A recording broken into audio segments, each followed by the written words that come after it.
Yeah, DB. Oh, just cleaning out the deadwood. Okay. Look, Mr. Cannell, I just can't afford to be without work right now, not even for a day. I've got a mother and 2 kid sisters. More good luck telegrams. Well, you know how it is. I've just got to keep on working, see? Sorry, sister. I was sent down here to clean house. I told you I can't use your column anymore. It's lavender, no lace. Send those other people in. I'll tell you what I'll do. I get $30 a week. I'll take 25, 20 if necessary. I'll do anything you say. It isn't the money. We're after circulation. What we need is fireworks. People have been hit with sledgehammers. Start arguments. Oh, I can do that. I know this town inside out. Oh, give me a chance, All please. right, come in. Cashier's got your check. Who are these people? Gibbs, Furley, Cunningham, Giles. Hey, you sister. Don't forget to get out your last column before you pick up your check.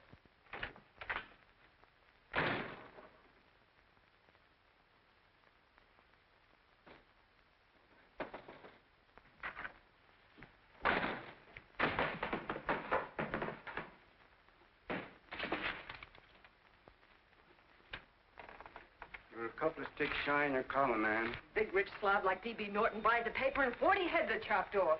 Did you get it, too? Yeah. You too? Oh, Joe. Oh, I'm sorry, darling. Why don't we tear the building down? Before you do, Ann, perhaps you'd better finish this column. Yeah, lavender and old lace. Wait, Joe. Wait. Wants fireworks, huh? Okay.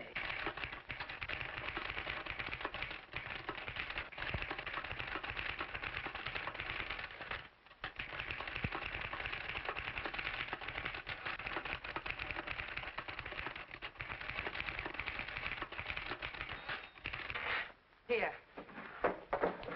Below is a letter which reached my desk this morning. It's a commentary on what we laughingly call a civilized world.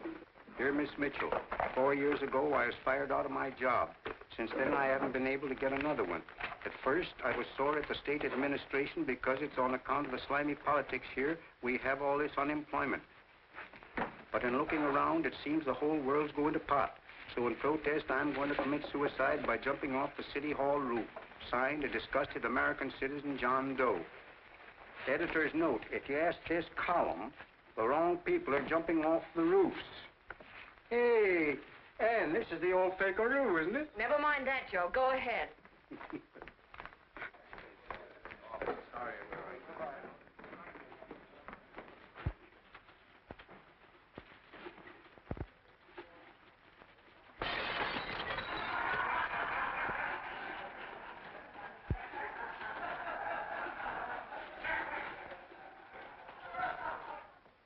And it's because of the slimy politics that we have all this unemployment here.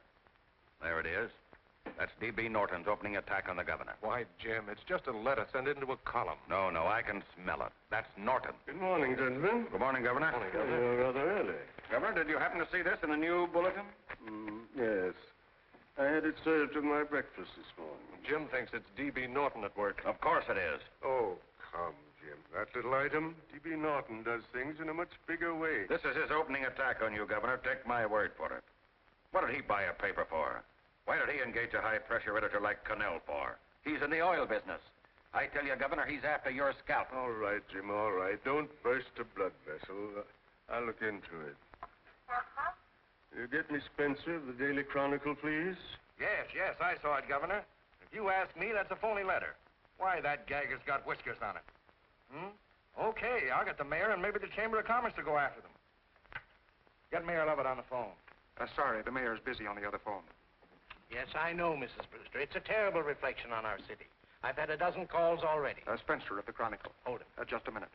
Yes, Mrs. Brewster. I'm listening. I insist that this John Doe man be found and given a job at once. Now, if something isn't done about it, I'll call out the whole auxiliary. Yes, and the junior auxiliary, too. We'll hold a meeting and see that it is... Yes, Spencer? Oh, the governor?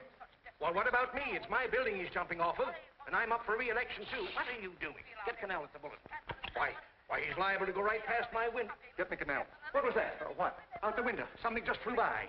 I didn't see anything. Well, don't stand there, you idiot. Go and look. Open the window. Oh, why did he have to pick on my building?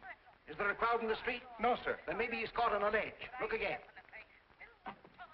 I think it must have been a seagull. A seagull? What's a seagull doing around the city hall? That's a bad omen, isn't it? Oh, no, sir. The seagull is a lovely bird. It's all right, Mrs. Brewster. It was just a seagull. Can I help? Nothing's happened yet. No, I'm watching. Don't worry, Mrs. Brewster. Just leave it all to me. Spencer, I'll call you back. Hello, Canal? What are you doing? This is the mayor. Yes, Mayor Lovett. How many times are you going to call me? I've got everybody and his brother and sister out looking for him. Did you see the box I'm running?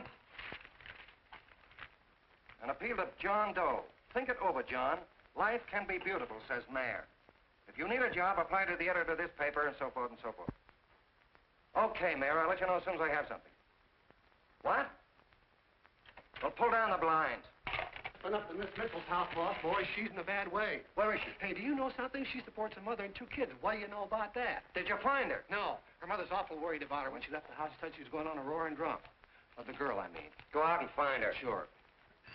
Hey, but the biggest thing I didn't tell you, her old man's Doc Mitchell. You know the doctor saved my mother's life and wouldn't take any money for it? You remember that.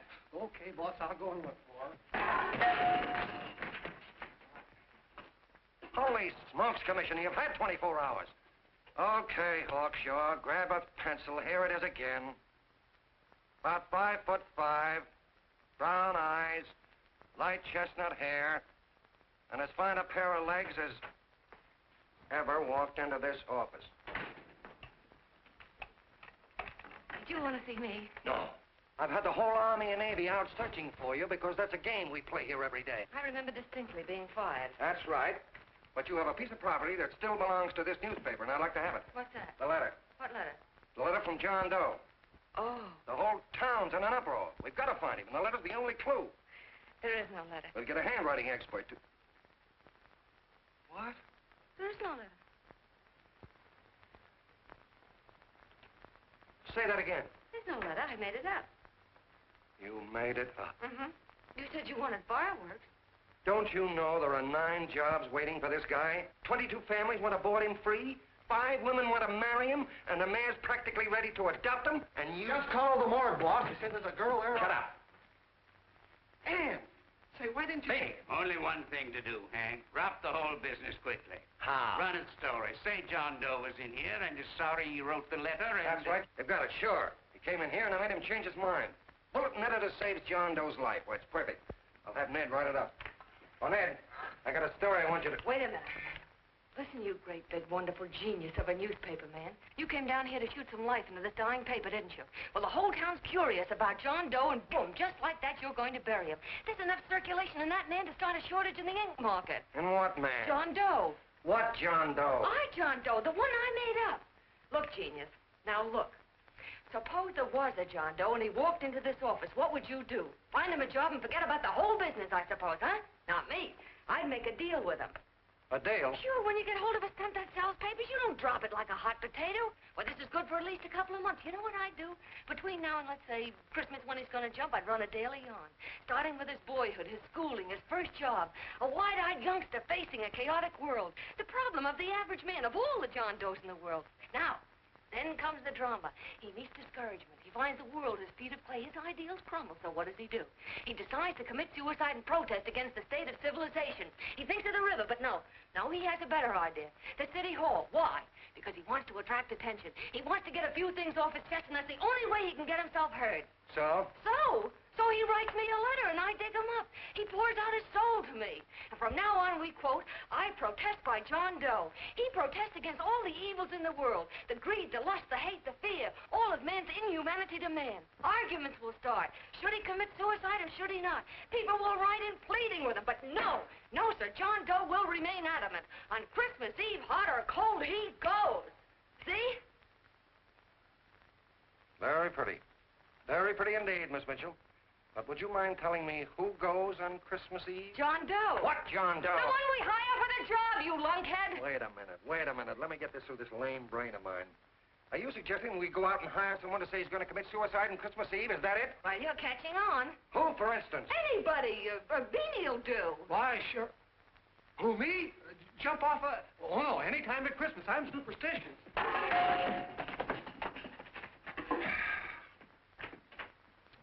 Miss Bishop, do me a favor. Will you go on out and get married and have a lot of babies, but stay out of newspaper business. Better get that story in, Hank. It's getting late. You're supposed to be a smart guy. If it was raining $100 bills, you'd be out looking for a dime you lost someplace. Holy smokes, wasting my time listening to this mad woman. Look, Chief, look at the Chronicle. It's running on John Doe. They say it's a fake. Why, the no good to... John Doe story, amateur journalism. It's palpably phony. It's a wonder anyone is taking it serious. What do you think of those guys? That's fine. That's fine. Now fall right into their laps. Go ahead. Say John Doe walked in and called the whole thing off. You know what that's going to sound like on top of this. That's all, Ned. Thank you. All right.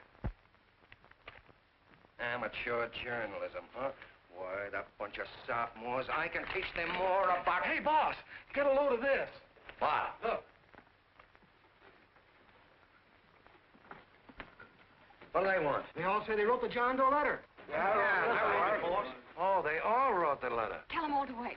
Look, Mr. Cannell, one of those men is your John Doe. They're desperate and will do anything for a cup of coffee. Pick one out and you can make the Chronicle eat their words. I'm beginning to like this. If you ask me, Hank, you're playing around with dynamite. No. The gal's right. We can't let the Chronicle get the laugh on us. We've got to produce a John Doe now. Amateur journalism, huh? I'll show those guys. Sure, and there's no reason for them to find out the truth either, because naturally I won't say anything. Okay, sister, you get your job back. That's a bonus. What bonus? Oh, the bonus of $1,000 the Chronicle was going to pay me for this little document. You'll find it says, I, Ann Mitchell, hereby certify that the John Doe letter was created by me. I can read. Sorry. You think this is worth $1,000, do you? Oh, the Chronicle would consider it dirt cheap. Packs everything, including a gun. Okay, sister, you got yourself a deal. Now let's take a look at the candidates. The one we pick has got to be the typical average man. Typical American that can keep his mouth shut. Show me an American who can keep his mouth shut and I'll eat him. Okay, Beanie, bring him in one at a time.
Did you write that letter to Miss Mitchell? No, I didn't. What are you doing up here, then? Well, the paper said there were some jobs around loose. Thought there might be one left over. Had any schooling? Yeah, a little. What do you do when you work? I used to pitch. Baseball? Yeah, till the wing went bad. Where'd you play? Bush leagues, mostly. How about family? Got any family? No. Oh, just traveling through, huh? Yeah. Me and a friend of mine. He's outside. Looks all right. He's perfect, a baseball player. What could be more American? Wish he had a family, though. Be less complicated without a family. Look at that face, it's wonderful. They'll believe him. Come on. What's your name? Willoughby.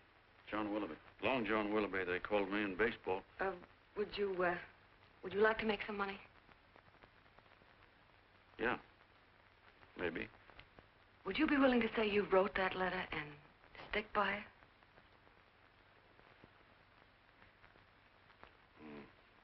I get the idea. Yeah.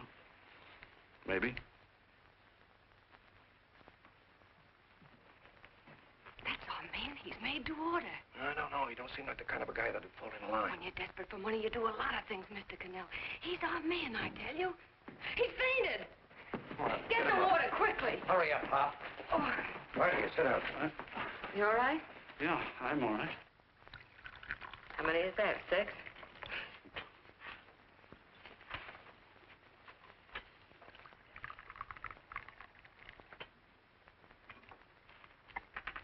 Pretty hungry, weren't you? this John Doe business is batty, if you ask me. Well, nobody asked you. Trying to improve the world by jumping off buildings. You couldn't improve the world if the buildings jumped on you. Don't mind the colonel. He hates people. He liked you well enough to stick around. Well, that's because we both play doohickeys. I met him in a boxcar a couple of years ago.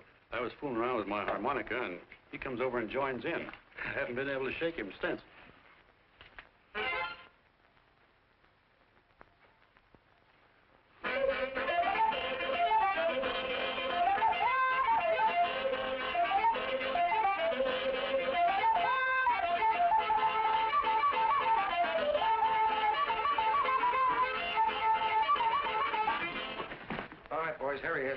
No, you can't take pictures of him like that, eating a sandwich and with a beard.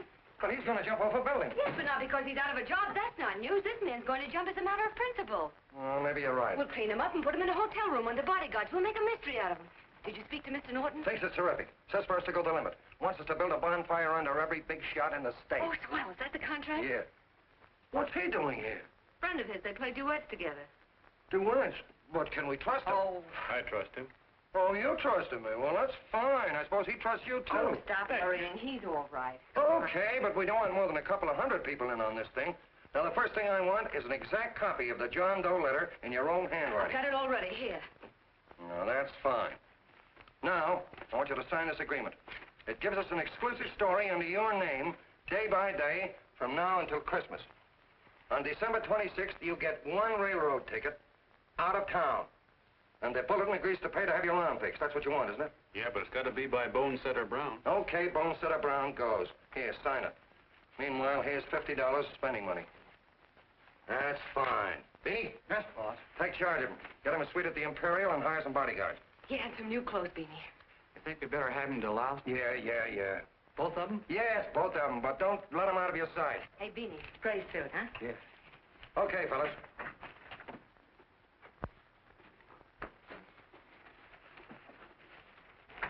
Take it easy, John Doe.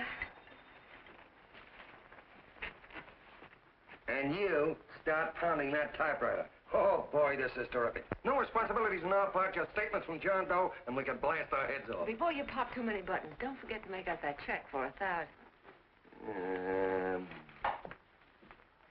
Okay, fellas, now, let me see. You sit outside the door. Nobody comes in, see? You two fellas sit in here. Hey, pretty nifty, huh? You ain't gonna get me to stay here. Sure you are. No, sir. That spot under the bridge where we slept last night's good enough for me. Say, what'll I do with this baggage? Let's stick him in the bedroom. Give me mine. I ain't staying. You know, we were headed for the Columbia River country before all this John Doe business came up. You remember that, don't you? Sure, I remember.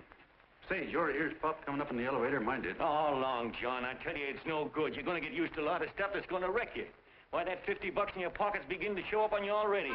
And don't pull that on me, neither. Stop worrying, Colonel. I'm going to get my arm fixed out of this. Hey, here's some cigars the boss sent us. Have one. Hey, Help cigars. yourself. No.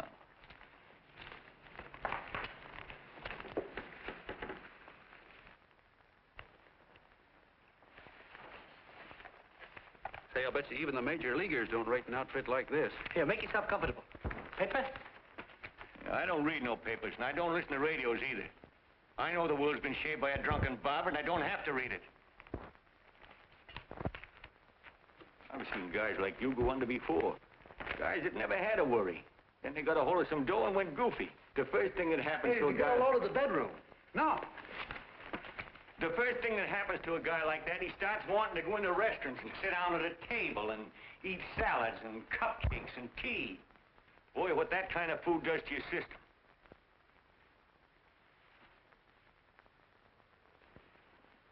The next thing the dope wants is a room. Yes, sir, a room with steam heat, and curtains and rugs, and before you know it, he's all softened up and he can't sleep unless he has a bed. Hey, stop worrying, Colonel. $50 ain't gonna ruin me. I've seen plenty of fellas start out with $50 and wind up with a bank account. Hey, what's the matter with the bank account, anyway? And let me tell you, Long John, when you become a guy with a bank account, they got you. Yes, sir, they got you. Who's got him? The helots. Who? Hey, there's the City Hall tower I was supposed to jump off of. It's even higher than this. Who's got him? The helots. Woo! Hey, wait a minute! You're not supposed to jump on Christmas Eve. Do you want to get me in a jam? If it's going to get you in the jam, we'll do you a favor. I won't jump. And when they got you, you got no more chance than a road rabbit. Hey, who'd you say was going to get him? Hey, is this one of those places where you ring if you want something? Yeah, just use the phone. Boy, I've always wanted to do this. Hey, Doc, look. Look, Doc. Give me that again, will you? Who's going to get him? The helots. Who are they? Listen, sucker, you ever been broke? Sure, mostly often. All right. You're walking along. Not a nickel in your jeans. You're free as the wind. Nobody bothers you. Hundreds of people pass you by in every line of business. Shoes, hats, automobiles, radios, furniture, everything. And they're all nice, lovable people. And they let you alone. Well, is that right? Then you get a hold of some dough, and what happens? All those nice, sweet, lovable people become helots. A lot of heels. They begin creeping up on you, trying to sell you something. They get long claws, and they get a stranglehold on you. And you squirm, and you duck, and you holler, and you try to push them away, but you haven't got a chance. They got you. First thing you know, you own things. A car, for instance. Now your whole life is messed up with a lot more stuff.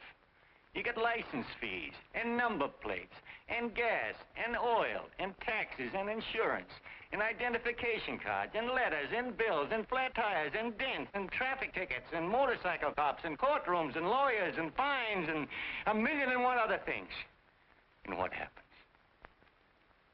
You're not the free and happy guy you used to be. You gotta have money to pay for all those things. So you go after what the other fellas got. And there you are. You're a helot yourself.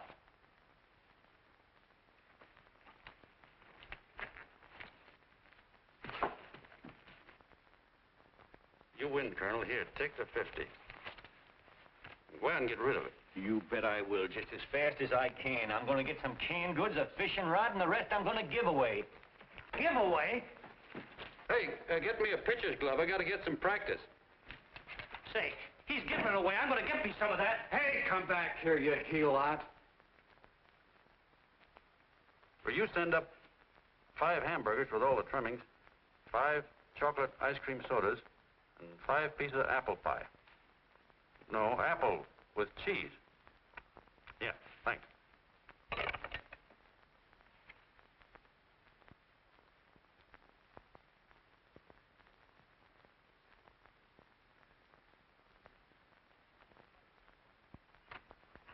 Hello there. Well, well. If it isn't the man about town. All set, Miss Ann. Hmm? Oh, yes. Let's go. Let's see, we want some action in these pictures. Action? Mm-hmm. That's good. No. This man's going to jump off a roof. Oh. Here, wait a minute. Let me comb his hair. Sit down. Yeah, that's better.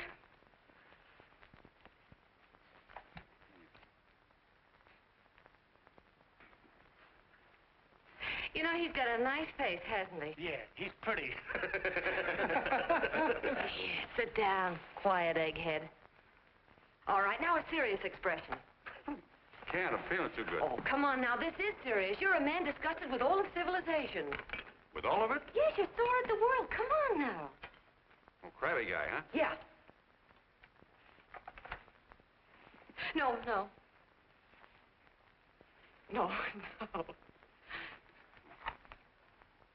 No, look. You don't have to smell the world. Well, all those guys in the Never picture mind stand- those guys. All right, stand up. Now, let's see what you look like when you protest. Against what? Against anything, just protest. You got me. Oh, look, I'm the umpire, and you just cut the heart of the plate with your fast one, and I called it a ball. What would you do? Oh, you did, huh? Yeah. Why can't you call it right, you boneheaded... Grab it!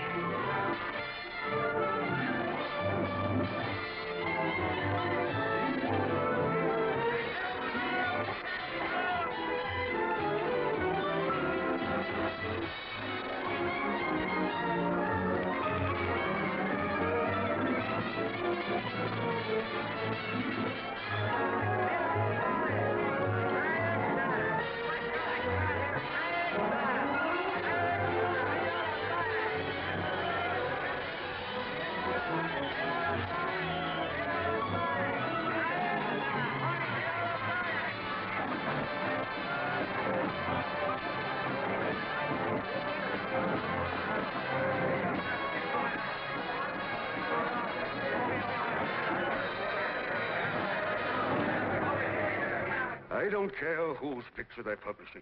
I still say that this John Doe person is a myth, and you can quote me on that. And I'm going to insist on his being produced for questioning. You know as well as I do that this whole thing is being engineered by a vicious man with a vicious purpose, Mr. D.B. Norton.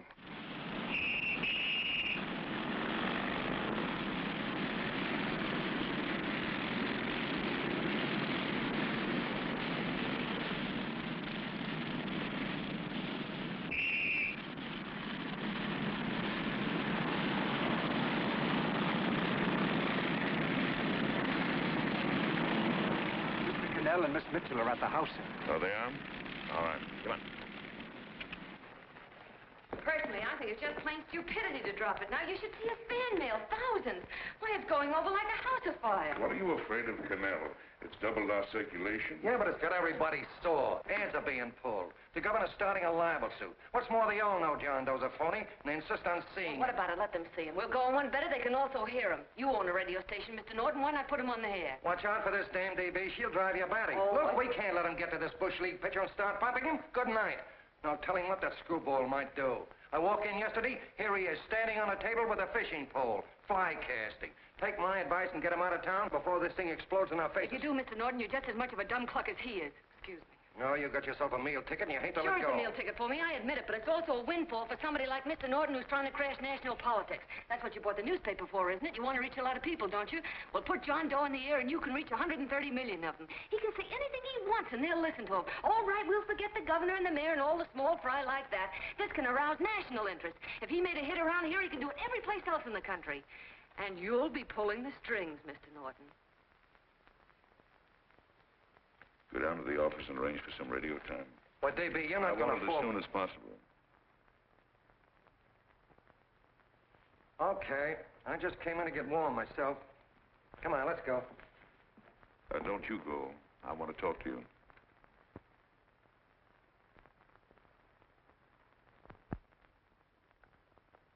Sit down.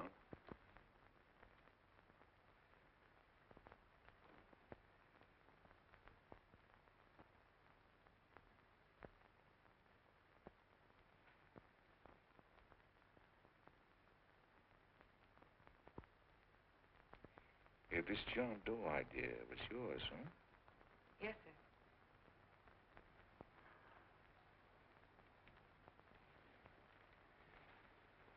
How much money do you get? $30. $30. Well, what are you after? I mean, what do you want? A journalistic career? Money. Money? Well, I'm glad to hear somebody admit it. Do you suppose you could write a radio speech that would put that fellow over? Oh, I'm sure I can. Do it, and I'll give you $100 a week. $100? That's only the beginning. You play your cards right, and you'll never have to worry about money again. Oh, I know it. Hello. Hello. Whenever there's a pretty woman around. This is my nephew, Ted Sheldon, Miss Mitchell. How do you do? How do you do? All right, Casanova, I'll give you a break. See that Miss Mitchell gets a car to take her home. Always reading my mind, aren't you? Thank you very much for everything. And Miss Mitchell, I think from now on you'd better work directly with me. Yes, sir.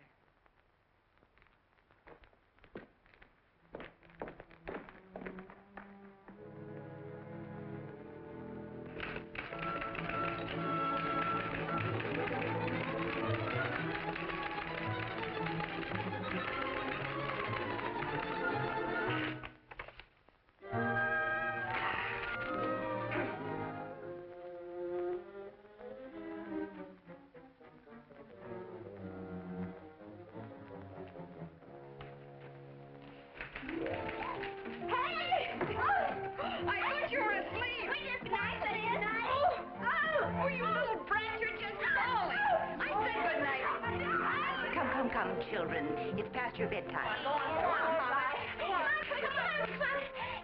on.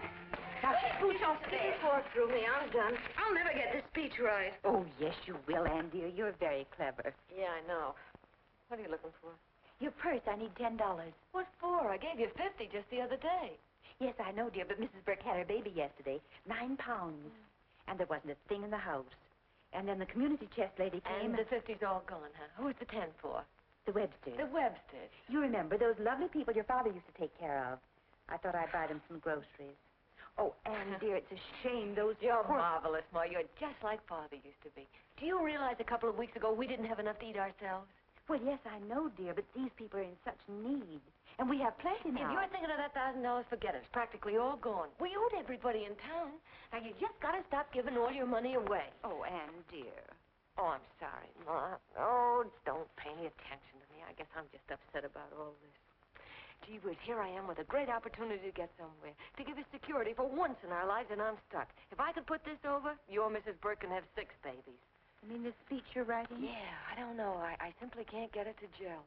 I created somebody who's going to give up his life for a principle. Hundreds of thousands of people are going to listen to him over the radio. And unless he says something that's, well, that's sensational, it's just no good. Well, honey, of course, I don't know what kind of a speech you're trying to write, but judging from the samples I've read, I don't think anybody will listen. What? Darling, there's so many complaining political speeches. People are tired of hearing nothing but doom and despair on the radio. If you're going to have him say anything, why don't you let him say something simple and real, something with hope in it?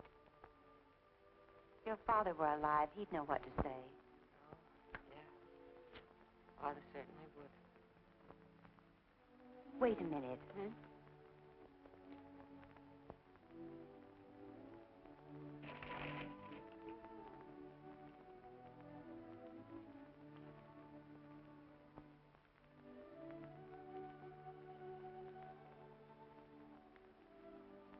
That's your father's diary, Anne.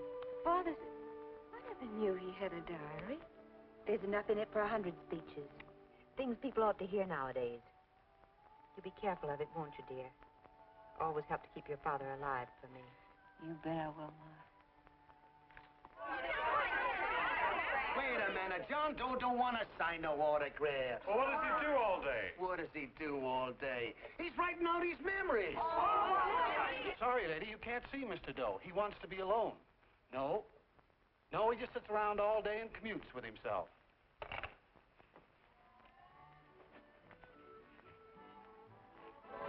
Oh!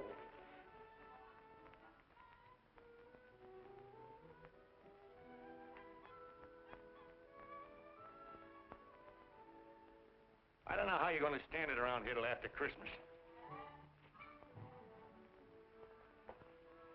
I'll bet you ain't heard a train whistle in 2 weeks.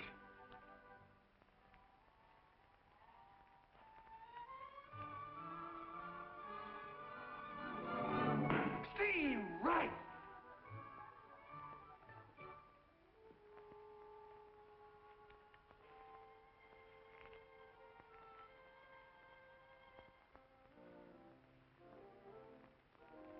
I know why you're hanging around.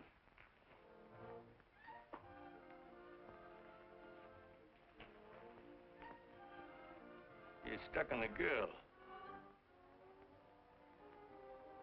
That's all a guy needs is to get hooked up with a woman.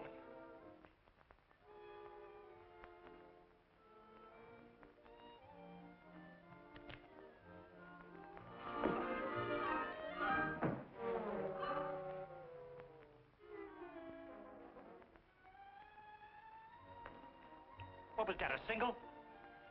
First baseman dropped the ball. Butterfingers. Tough luck, pal.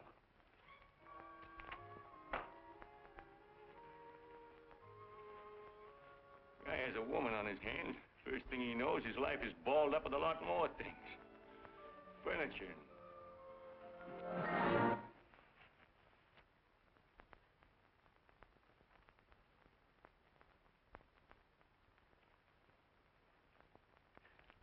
Did you get him? You're out. Swell.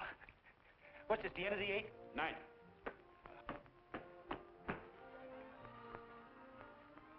Hey, Beanie, there's a couple of mugs in the Chronicle snooping around out here. Ah.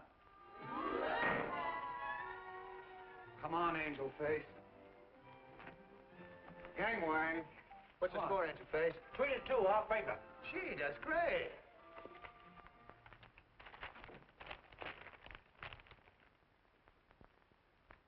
Hey, you got swell form there. Must have been a pretty good pitcher.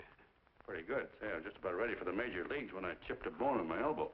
I got it pitching a 19-inning game. 19? Yeah. There was a major league scout there watching me, too. And he came down after a game of the contract. You know what? I couldn't lift my arm to sign it. I'll be okay, though, as soon as I get it fixed up. It's too bad. What do you mean, too bad? Huh? Oh, that you'll never be able to play again. What are you talking about? I just told you I was going to get... Well, you know how they are in baseball if a guy's mixed up in a racket. Racket? What do you mean? Well, I was just thinking about this John Doe business. Why, as soon as it comes out it's all a fake, you'll be washed up in baseball, won't you? Yeah. Doggone, I never thought about that.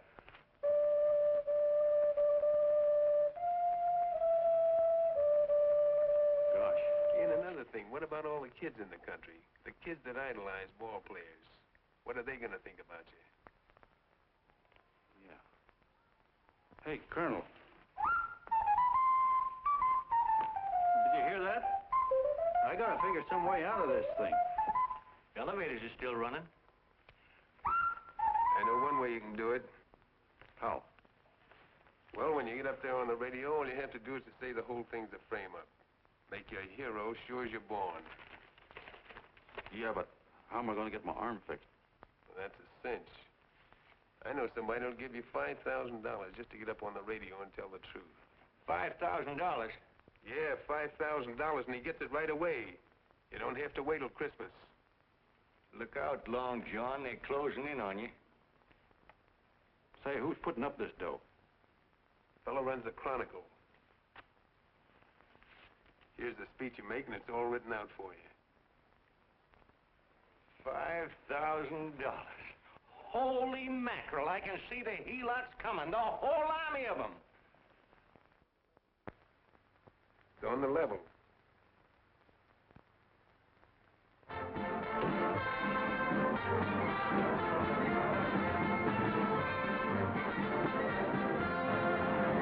No, I'm sorry. Tickets for the broadcast are all gone. Phone the bulletin. Sorry, no more tickets left.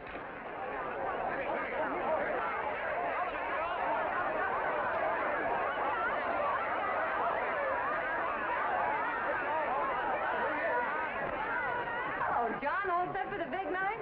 Well. Turn around. One moment. Now stand. Hold it, A big smile, Miss Joe. Okay, Jeannie, that's all. Take him out. Come on. Now, look, John, here's the speech. It's in caps and double spaced. You won't have any trouble reading it. Not nervous, are you? No. Of course not. He wouldn't be. Who? John Doe, the one in there. Hey, don't let your knees rattle. It picks up on the mic. Oh, Jeannie, you needn't be nervous, John. All you have to remember is to be sincere. Pick up that phone, Miss Mitchell. It's for you. Okay. Hello? Yes, Mother. Oh, thank you, darling. Oh, there he is, the poor dear man. Oh, good luck to you, Mr. Doe. We want you to know that we're all for you. The girls all decided that you're not to jump off any roof at all. Oh, we'll stop it. You got the speech I gave you? Yeah. Now, look. I'll give this money to the colonel just as soon as you get started. We'll have a car waiting at the side entrance for you. Okay. How'd you get in here? Huh? Oh, I just came in to wish him luck. Come on, out. Mother says good luck, too. John, when you read that speech, please believe every word of it. He turned out to be a wonderful person, John. Who? John Doe, the one in the speech. Oh. You know something? I've actually fallen in love with him.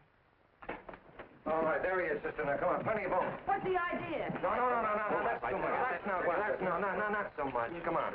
Oh, this is no time for cheap publicity, Mr. Cannell. Listen, if that guy lays an egg, I want to get something out of it. I'm getting a Jane Doe ready. Oh, come on. Here. Will you, fellas? Here you Give me a are. All right, kiss. that's I enough. have to make just one more. No, that's fine, honey. You go ahead. All right, I need one more. Go ahead. How you doing? Oh. All right, Benny, bring him in. Holy smoke, a happy helot. There you are, boss, just like you ordered. Symbols of little people. Okay, get him up. All right, young fella. This is ridiculous, Mr. Cannell. Come on, give me a kiss. It is on the airplane. Come on, Oh, fellas, I told you to have you want it. No, come on, Come on, that's right. Do what you can get all the pictures you want. Thank you very much. Come on, will you? That's right. Come on, Snooks, you better bail out. So goodbye, Mr. Doe. Beanie. All right. Better get ready. 1 minute to go. Wow, Hey, 1 minute to go. The score is nothing to nothing. Now, please, John, You won't let me down, will you? Will you? Of course you won't. If you'll just think of yourself as the real John Doe. Listen, everything in that speech are things a certain man believed in. He was my father, John. When he talked, people listened. And they listened to you, too. Funny. You know what my mother said the other night? She said to look into your eyes, that I'd see Father there. Hey, what do you say? Okay, we're coming. Come on. Now, listen, John, you're a pitcher. Now get in there and pitch. Good luck. Give him room, let him through. Come on.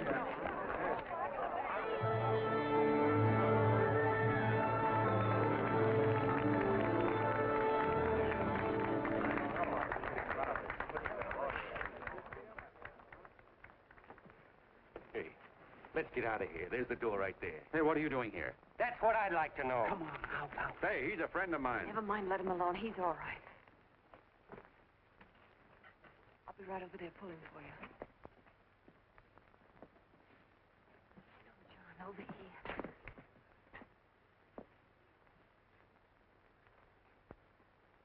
Stand by.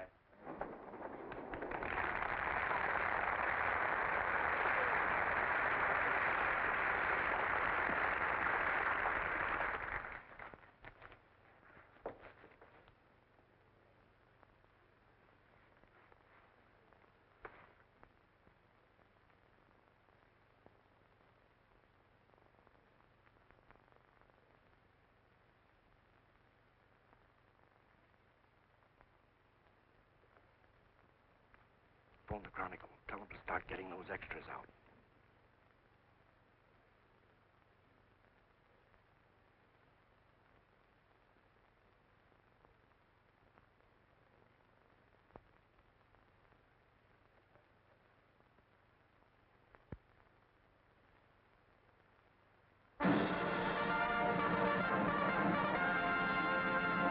And good evening, ladies and gentlemen. This is Kenneth Fry speaking for the New Bulletin. Tonight we give you something entirely new and different.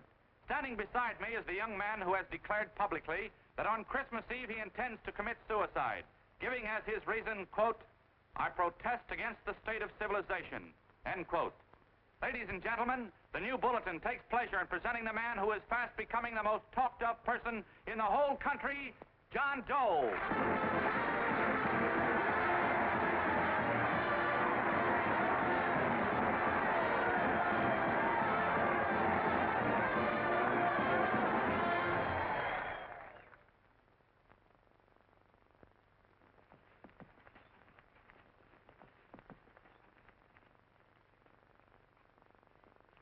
Ladies and gentlemen,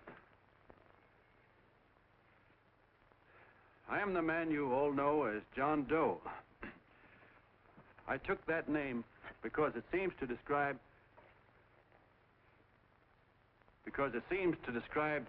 the average man. And that's me. and that's me. Well, it was me before I said I was going to jump off the city hall roof at midnight on Christmas Eve. Now I guess I'm not average anymore. Now I'm getting all sorts of attention. From big shots, too. We've been double-crossed. The mayor and the governor, for instance. They don't like those articles I've been writing. You're an imposter, young fellow. That's a pack of lies you're telling. Who wrote that speech for you?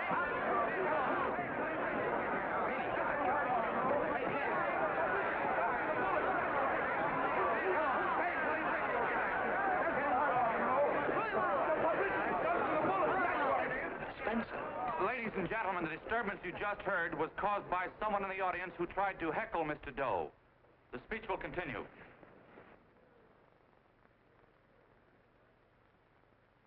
Well, people like the governor and that fellow there can stop worrying. I'm not going to talk about them.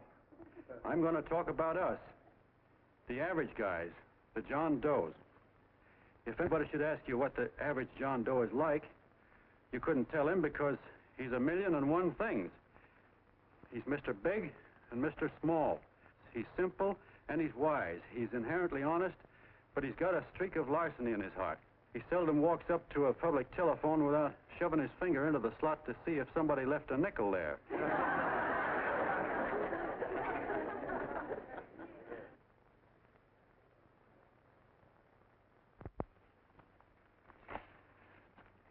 He's the man the ads are written for. He's the feller everybody sells things to. He's Joe Dokes, the world's greatest stooge and the world's greatest strength.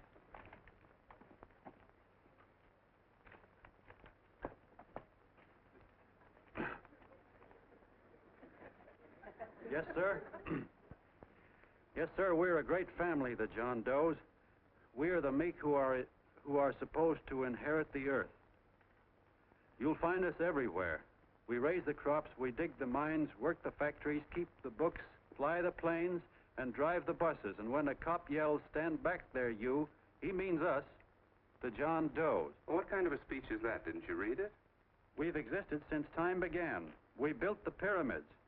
We saw Christ crucified, pulled the oars for Roman emperors, sailed the boats for Columbus, retreated from Moscow with Napoleon, and froze with Washington at Valley Forge. Yes, sir. We've been in there dodging left hooks since before history began to walk. In our struggle for freedom, the canvas many a time, but we always bounce back because we're the people, and we're tough.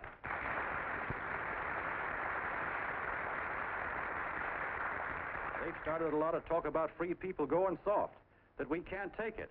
That's a lot of hooey. A free people can beat the world at anything, from war to tiddlywinks, if we all pull in the same direction.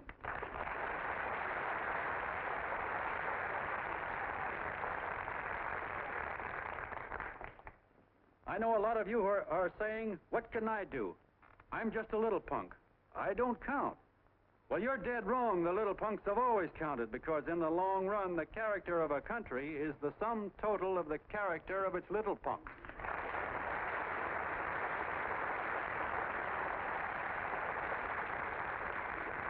But we've all got to get in there and pitch. We can't win the old ball game unless we have teamwork. And that's where every John Doe comes in. It's up to him to get together with his teammate. And your teammate, my friends, is the guy next door to you. Your neighbor. He's a terribly important guy, that guy next door. You're going to need him, and he's going to need you, so look him up.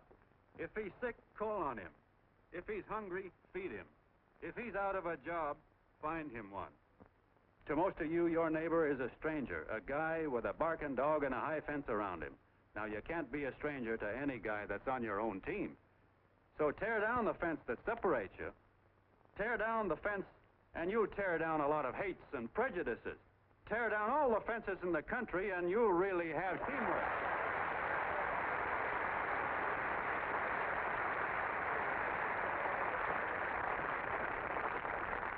I know a lot of you are saying to yourselves, "He's asking for a miracle to happen. He's expecting people to change all of a sudden." Well, you're wrong. It's no miracle. It's no miracle because I see it happen once every year, and so do you, at Christmas time. There's something swell about the spirit of Christmas, to see what it does to people, all kinds of people. Now, why can't that spirit, that same warm Christmas spirit, last the whole year round?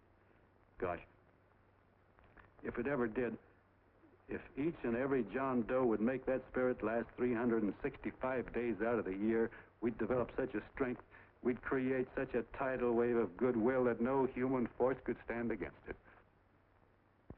Yes, sir, my friends.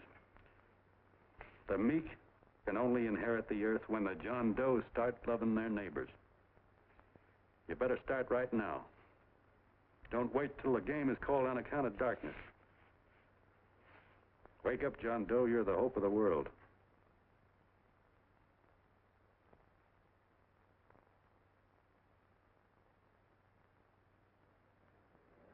John, you go wonderful.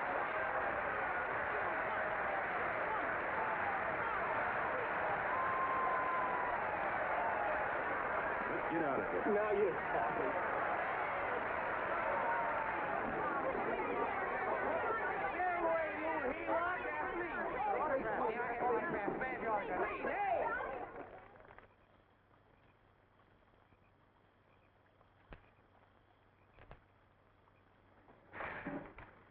knew you'd wake up sooner or later. Boy, am I glad we got out of that mess. I had the 5,000 bucks sewed up. Could have been on my way to old Doc Brown. You're a pitcher, John, she says. Now, go in there and pitch. What a sucker. Yeah, she's a heel-lot just like the rest of us. Lucky you got away from her. What was I doing up there making a speech anyway? Me, huh? Geez, the more I think about it, the more I could... Tear down all the fences. Why, if you tore one picket off of your neighbor's fence, he'd sue you. 5,000 bucks, had it right in my hand. What do you mean he ran away? We'll go after him, find him. That man is terrific.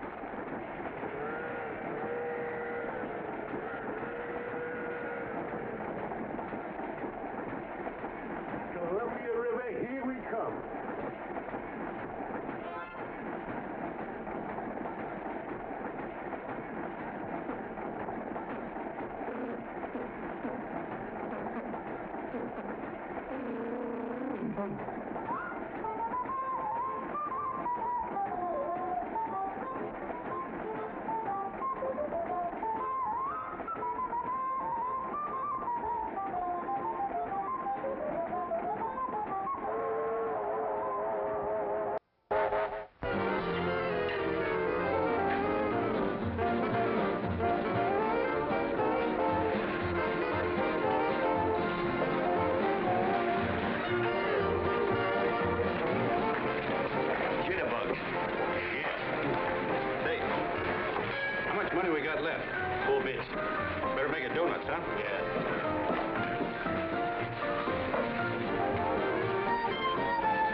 About that big and about that thick.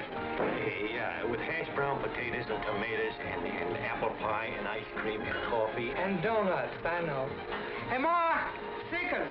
A pair. Fingers a pair, coming up. Glad he took the tea out of there.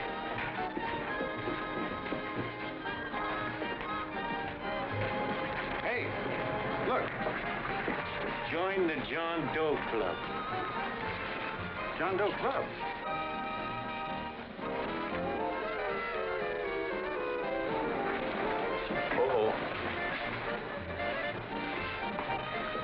John Doe. Who? John Doe. Ah, you need glasses, buddy. Oh, but it's a spitting image of John Doe. Yeah, but his name is Willoughby. I'm John Willoughby. I'm a baseball player. Sure. Oh, no, I know that voice anyway. You can't kid me. You're John Doe. Hey, Ma! Ma! That's John Doe. John Doe. Yeah, sitting right there, big as life. Who'd you say it was? John Doe, the big guy there.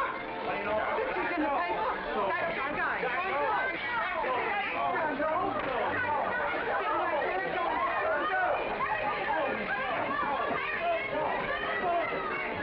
Hey, operator, Dan Beaner.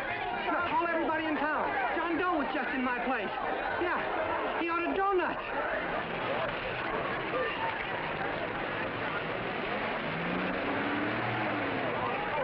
John Doe. Have a seat, John Doe. Come on. John Doe, we're all neighbors. And my office is packed like a sardine box. What does John Doe look like, Mr. Mayor? Oh, he's one of those great big outdoor type men. No, you can't see him. You didn't boost me the last time. Shame on you. What are you doing there? Get off my front porch anyhow. Mr. Norton come yet? Oh, well, I wonder where he's at. What's keeping him? He should have been here 15 minutes ago. Oh, there it comes now. Now, everybody on your dignity. Don't do anything to disgrace us. A little town, but we got to show off. Then let me talk to him. All right, but present it to him as a great cause for the common man. Ah, here he comes. Now, give him room down there. Give him room, folks. Come on now. Come on, here he comes. Here he comes. Here's Mr. Martin. How do you do, Mr. Martin? I'm Mayor Hawkins. Here's Mr. Martin. Let me go, you darn tool. I'm the mayor. Mr. Martin. Mr. Martin. Mr. Martin. I'm Mayor Hawkins. Your office telephoned me to hold him. Well, that's fine. How is he? Oh, he's fine. He's right in my office there. You know, it's a big honor having John Doe here, and you too. Haven't had so much excitement since the old city hall burned down. People are so excited and they're tourist clothes off. Oh, but till it on, phone the newspapers, tell them Mr. Norton's here. Step right inside, Mr. Norton. My office. Very comfortable here, Mr. Norton. Just had it air conditioned. Gangway, please. Make room for Mr. Norton. Gangway. Gangway. Here he is, Mr. Norton. Well taken care of. The neighbors are serving him a light lunch. Hello, John. Mr. Mayor, if you don't mind, we'd like to talk to him alone. Why, certainly, certainly. All right, everybody. Clear out. No, but you... Everybody, quickly now. Come on, look at that. Come on. Come on. That's right. All right. Don't argue with me here. Wait till we get home. Don't you push me around like that. Even though I'm your wife, you can't push me around. Look, Mr. Norton, I think you got a lot of nerve having those people hold us here. There's nobody holding you here, Mr. Doe. It's only natural that nobody holding us here. Let's get going. Incidentally, my name isn't Doe. It's Willoughby. Look, John, something terribly important's happened. They're forming John Doe clubs. We know of 8 already, and they say that there's... John Doe clubs? What for? To carry out the principles you talked about in your radio speech. I don't care what they're forming. I'm on my way, and I don't like the idea of being stopped either. Oh, but you don't know how big this thing is. You should see the thousands of telegrams we've received and what they're saying about you. Look, it started as a circulation stunt, didn't it? Well, you got your circulation. Now, why don't you let me alone? Oh, it started as a circulation stunt, but it isn't anymore. Mr. Norton wants to get back of it and sponsor John Doe clubs all over the country. He wants to send you on a lecture tour. Me? Uh-huh. Well, certainly. With your ability to influence people, it might grow into a glorious movement. Say, let's get something straight here. I don't want any part of this thing. If you got an idea I'm going around lecturing the people, why, you're crazy. Baseball's my racket, and I'm sticking to it. Come on, Colonel, let's get out of here. John, Please, please. I just got rid of one crowd. But please, Mr. Mayor, tell him the John Doe Club wants to talk to him. Let them in, Mr. Mayor. Let them come in. Okay, folks, but remember your manners. No stampeding. Walk slow, like you do when you come to pay your taxes.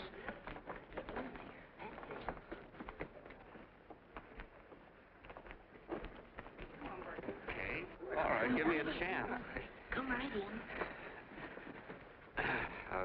My name's Bert Hanson, Mr. Doe. I'm the head soda jerker at Schwabacker's drugstore. Well, sir, you see, me and my wife, we heard your broadcast, and we got quite a bang out of it. Especially my wife. Kept me up half the night saying, that man's right, honey. The trouble with the world is nobody gives a hoot about his neighbor. That's why everybody in town's sore and cranky at each other. And I kept saying, well, that's fine, but how's a guy going to go around loving the kind of neighbors we got? Old Sourpuss, for instance. You see, Sourpuss Smithers is a guy lives all alone next door to us. He's a cranky old man and runs a second-hand furniture store. We haven't spoken to him for years. I always figured he was an ornery old gent that hated the world because he was always slamming his garage door and playing the radio so loud he kept half the neighbors up. Well, anyway, the next morning I'm out watering the lawn and I look over and there's Sourpuss on the other side of the hedge straightening out a dent in his fender. And my wife yells to me out the window. She says, go on, speak to him, Bert. And I figured, well, heck, I can't lose anything, so I yelled over to him, good morning, Mr. Smithers. He went right on pounding his fender. Was I burned? So I turned around to give my wife a dirty look, and she said, louder, louder, he didn't hear you. So in a voice you could have heard in the next county, I yelled, good morning, Mr. Smithers. Well, sir, you could have knocked me over with a feather. Old Sourpuss turned around surprised-like, and he put on a big smile, came over and took my hand like an old lodge brother, and he said, good morning, Hanson. I've been wanting to talk to you for years, only I thought you didn't like me. And then he started chatting away like a happy little kid, and he got so excited his eyes all... Well, Mr. Doe, before we got through, I found out Smithers is a swell egg, only he's pretty deaf, and that accounts for all the noises. And he says it's a shame how little we know about our neighbors.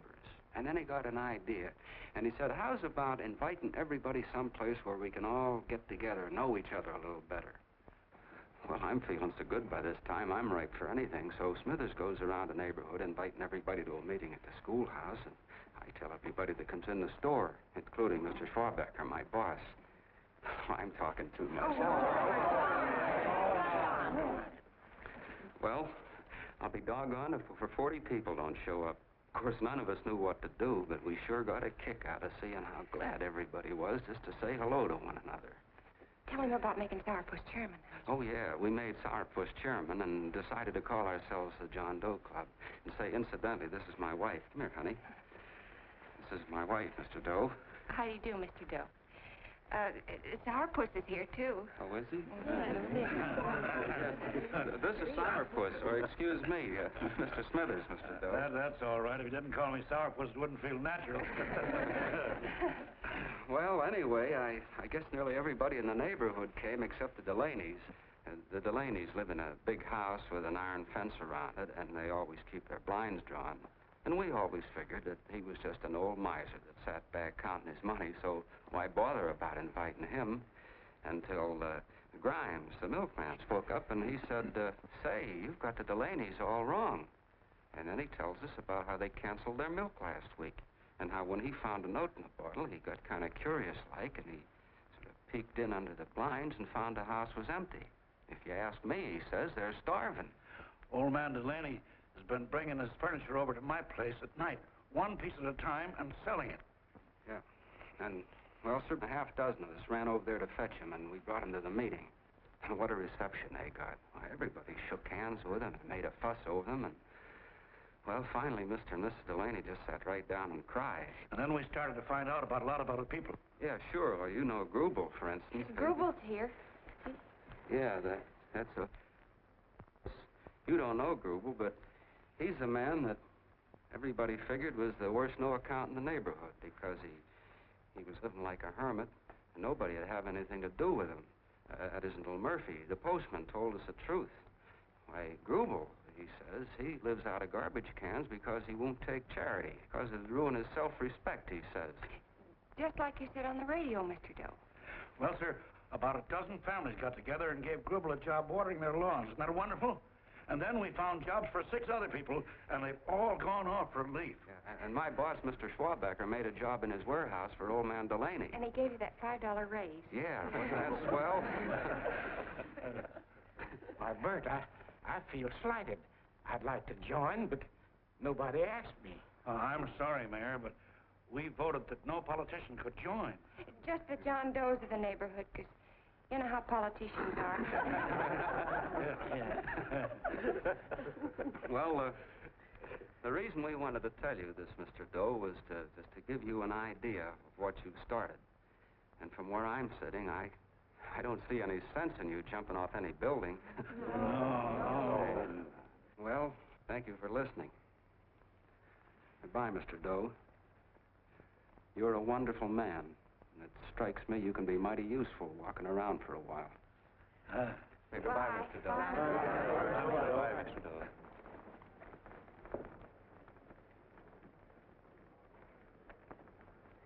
I'm Mrs. Delaney, Mr. Doe. And God bless you, my boy.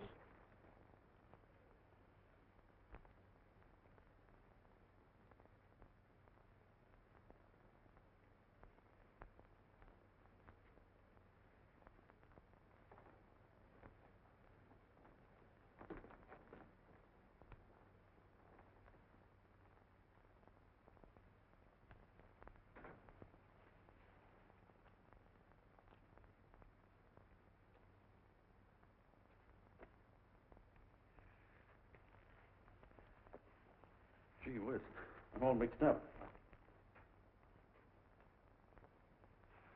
I don't get it.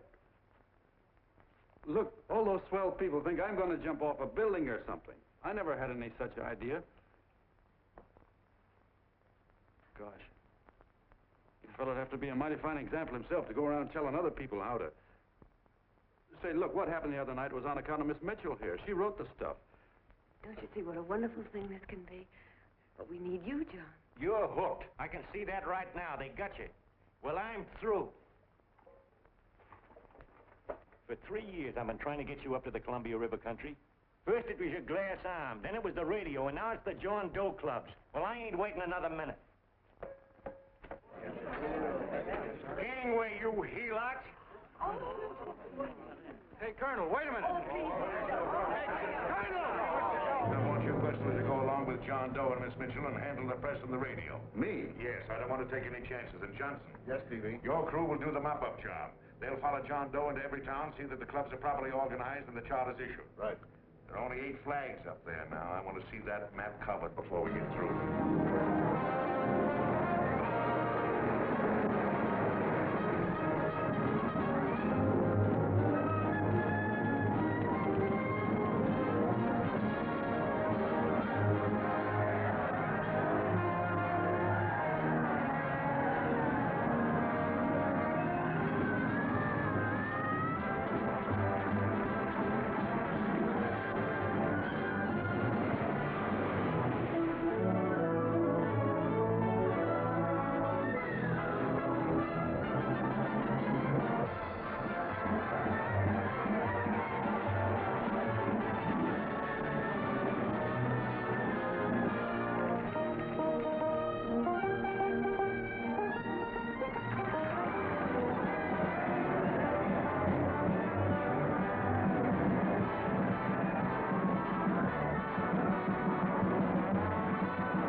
fair. If they made demands, I'd understand it. But the John Does ask for nothing.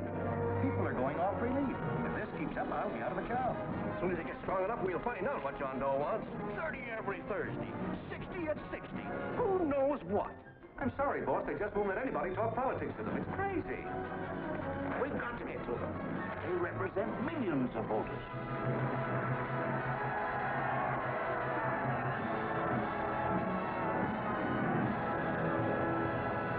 I tell you, ladies and gentlemen, this thing has been nothing short of a prairie fire.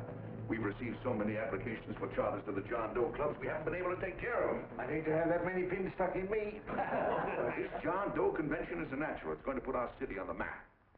Why, over 2,400 John Doe clubs are sending delegates. Can you imagine that? You, Mr. Mayor, will be the official host. You will make the arrangements for decorating the city, parades, and a reception for John Doe when he gets home. And don't wear your high hat. No high hat? No high hat. And from you, Cannell, I want a special John Doe edition every day until the convention is over. And now, if you will, please step into the outer office and look your prettiest because there are photographers there to take pictures of this committee. Don't worry, D.B. Everything will be taken care of. Isn't it all too wonderful? Gather down here tonight, school. I'll get a picture of you. Oh, Mr. Mayor, would you step down in front row, please? You ladies get close to him. That's it. Well, I don't get it. Get what? Look, D.B., I'm supposed to know my way around. This John Doe movement has cost you a fortune. Now, this convention is going to cost plenty. Well? Well, I'm stuck with 2 and 2, and I'm a sucker if I can make 4 out of it. Where do you come in? I'll have the satisfaction of knowing that my money has been spent for a worthy cause. I see. I better stick to running the paper, huh? I think maybe you better have. And Cannell, I'd like to have the John Doe contract, all the receipts for the money we advanced him, and the letter Miss Mitchell wrote, which I gave her $1,000. Yes, sure. Well, we leave for the airport. Half an hour. Is that Johnny boy's room? Better hustle him up. He'll be ready on time. He's packing. Ah, good. Did you see his picture on the cover of Time? Yeah. I gotta give you credit, Annie girl. I've handled a good many big promotions in my time. Everything from a World's Fair to a channel swimmer. But this one has certainly got me spinning. And now a John Doe convention. Wow. Say, if you could only get him to jump off the City Hall roof on Christmas Eve, I'd guarantee you 500,000 people there. Charlie. Huh? What do you make of him? Oh, Johnny boy? Well, I don't know what angle you want, but I'll give it to you quick. Number 1, he's got great yokel appeal, but he's a nice guy. Number 2, he's beginning to believe he really wrote that original suicide letter that you made up. Number 3, he thinks that you're Joan of Arc or something. Yeah, I know. Number 4, well, you know what number 4 is. He's nuts about you. Yeah, it's running out of his ears. You left out number 5. We're all healed, me especially. Holy smoke. Come in.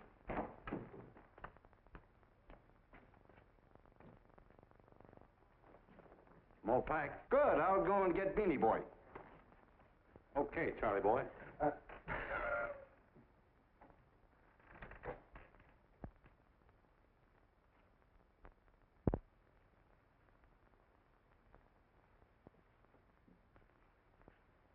Can I help you pack?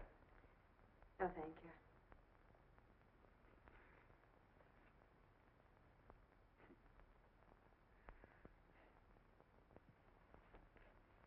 You care if I sit down out here? No.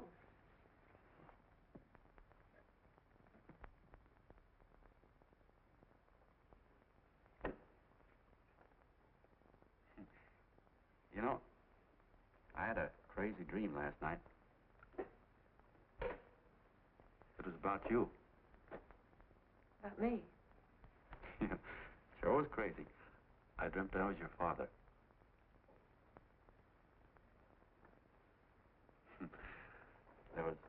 There was something I was trying to stop you from doing. So I got up out of bed, and I walked right through the wall here, right straight into your room. You know how dreams are. And there you were in bed. But you're a little girl, you know, about 10. And very pretty, too. So I shook you, and the moment you opened your eyes, you hopped out of bed and started running like the devil in your nightgown. You ran right out the window there, and you ran out over the tops of buildings and roofs and everything for miles. And I was chasing you. And all the time you were running, you kept growing bigger and bigger and bigger, and pretty soon you were as big as you are now, you know, grown up. And all the time I kept asking myself, what am I chasing her for? And I didn't know. Isn't that a hot one? Well, anyway, you ran into some place, and then I ran in after you, and when I got there you were, getting married. And the nightgown had changed into a beautiful wedding gown. You sure look pretty, too. And then I knew what it was I was trying to stop you from doing. Dreams are sure crazy, aren't they? Well, would you like to know who it was you were marrying? Oh, a tall, handsome Ubangi, I suppose. No, not that bad. It was that fellow that sends you flowers every day. Yeah, what's his name? Mr. Norton's nephew? At Sheldon. Yeah, that's the one. But here's the funniest part of it all. I was the fellow up there doing the marrying, you know, the justice of peace or something. You were? I thought you were chasing me. Well, yes, I was, but I was your father then, see? But the real me, John Doe, or that is, Long John Willoughby, I was the fellow up there with the book. You know what I mean? I guess so. Then what happened? Well, I took you across my knee and I started spanking you. That is, I didn't do it. I mean, I did do it, but it wasn't me, you see. I was your father then. Well, I held you across my knee and I said, Annie, I won't allow you to marry a man that's just rich or that has his secretary send you flowers.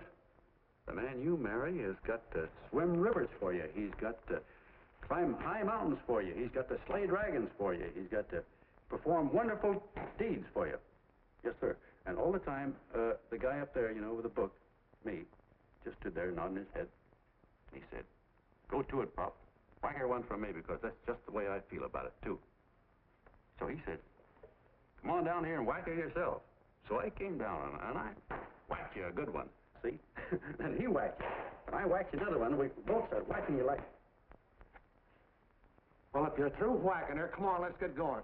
Okay, fellas, right in here. You go out the side entrance. There's a bunch of autograph seekers out front.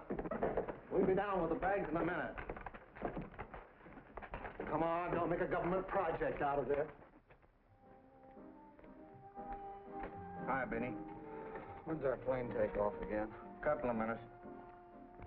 How many people do you think we've talked to already, outside the radio, I mean? Oh, I don't know. About 300,000. 300,000.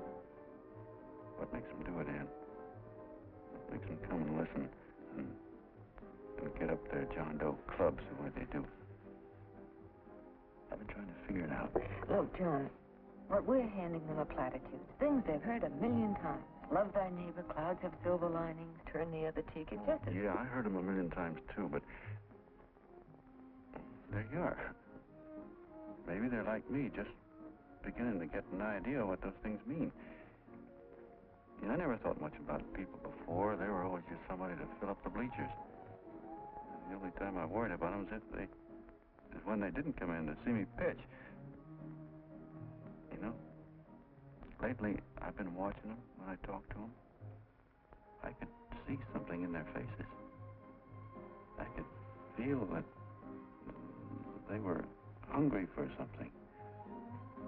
You know what I mean? Maybe that's why they came. Maybe they're just lonely and wanted somebody to say hello to. I know how they feel. I've been lonely and hungry for something practically all my life.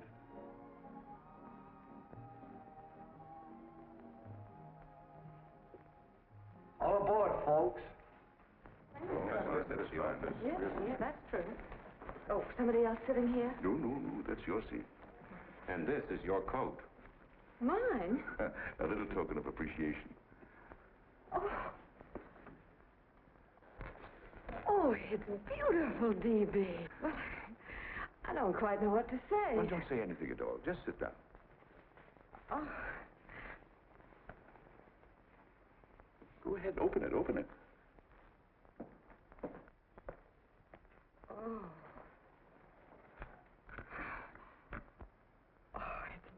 lovely. And a new contract goes with it.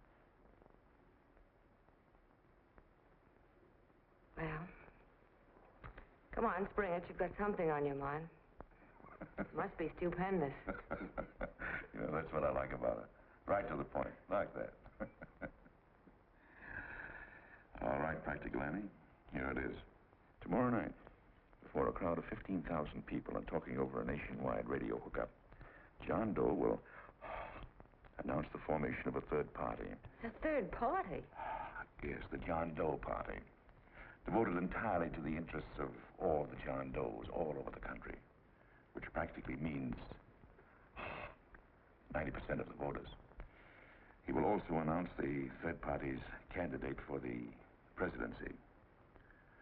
A man whom he personally recommends, a great humanitarian, the best friend the John Does have.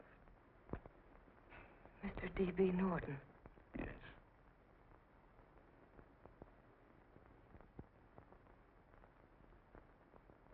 Wow.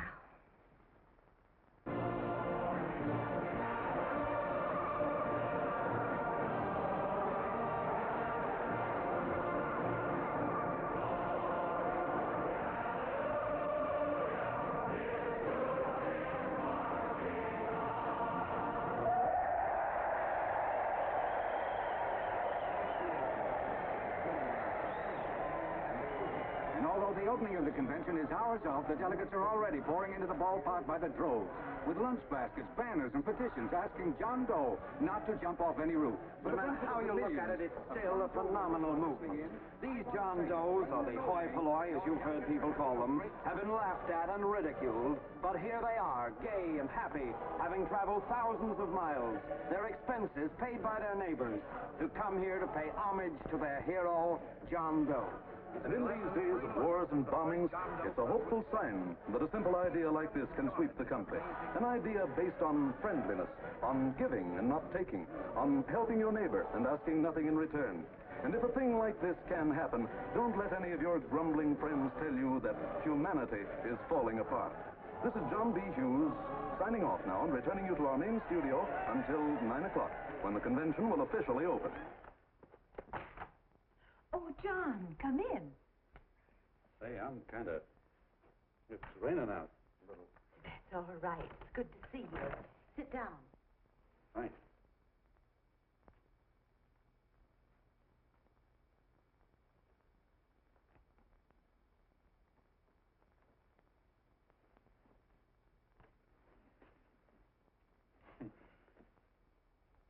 It's for Anne. Oh, how nice. Thank you very much. Flowers. I'm terribly sorry she isn't here. She isn't? No, she just left. I'm surprised you didn't run into her. She went over to Mr. Norton's house. Oh. Did you want to see her about something important? Yeah. Well, no, it'll wait. Say, he's a nice man, isn't he? Mr. Norton, I mean. He's done an awful lot for the...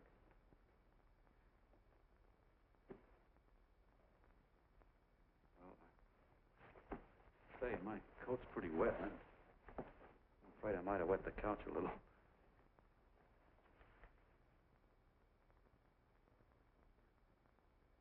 Well, I guess I'll see her at the convention later. Yes, of course. I'll see that she gets the flowers. Thanks. Good night, Mrs. Mitchell. Good night, John.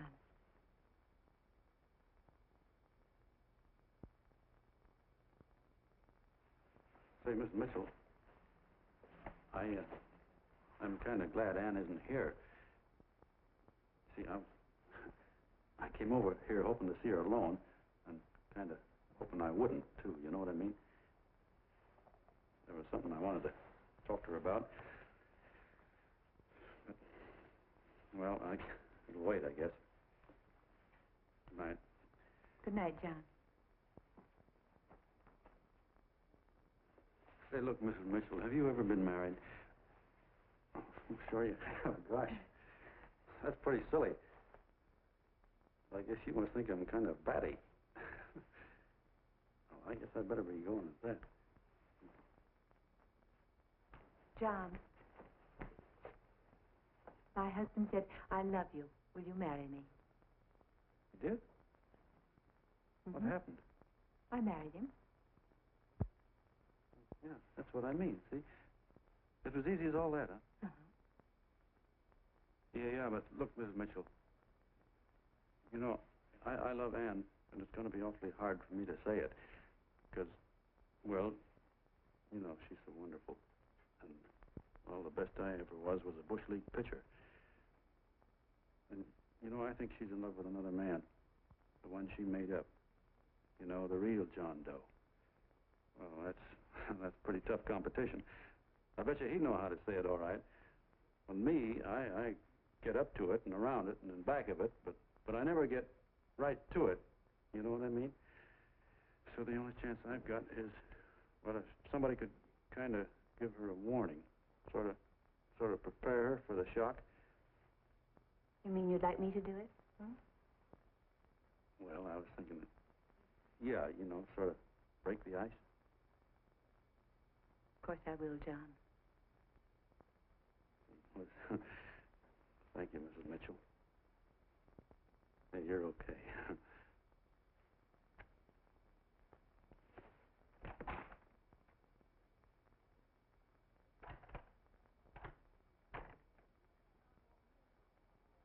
This John Doe meeting is going to be one of the biggest things that ever happened. Why, they're coming from all over. Trains, boxcars, wagons. Look out! Hello, bodyguard. Hey, had your dinner yet? No, Jeff? Oh, that's all right. Look, no, go ahead and have your dinner. Wait a minute, John.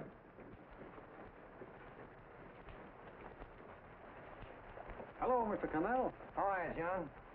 John, I want to have a little talk with you. What's the matter? Are you falling? Come on. Hey, Ball. Oh, quiet. Say, tell me something. Did you read the speech you're going to make tonight? No, I never read the speeches before I make them. I get more of a kick out of it that way. That's just exactly what I thought. Beanie, go on down to the office, tell Papa to give you the speech. There's a copy on my desk. Gee whiz, boss, you know Mr. Norton told me not to leave him, not even for a minute. Go on. We'll be at Jim's bar up the street. You're a nice guy, John. I like you. You're gentle. I always like gentle people. Me, I'm hard. Hard and tough. I gotta use it for hard people. Gotta be gentle to suit me. Like you, for instance.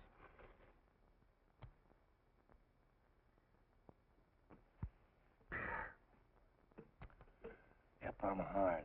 But you wanna know something? I've got a weakness. I guess that, would you? I have. Want to know this? Star-Spangled Banner. Screw you. Well, maybe it is, but play the Star-Spangled Banner. I'm a sucker for it. Always gets me right here. Know what I mean? Yeah, it gets me right back here. Oh, back there, huh? Well, every man to his own taste. You weren't old enough. You weren't old enough for the World War, were you, Jim? No, of course not. Oh, you must have been just kidding. I was just ripe and raring to go. You know what my old man did when I joined up? He joined up, too. Got to be a sergeant. And here's the kick for you. We were in the same outfit. Funny, huh? Hmm?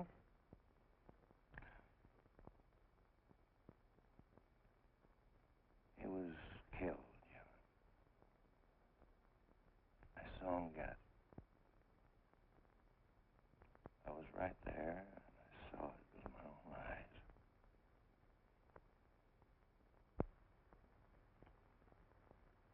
Me, I came out without a scratch. That is, excepting my ulcers.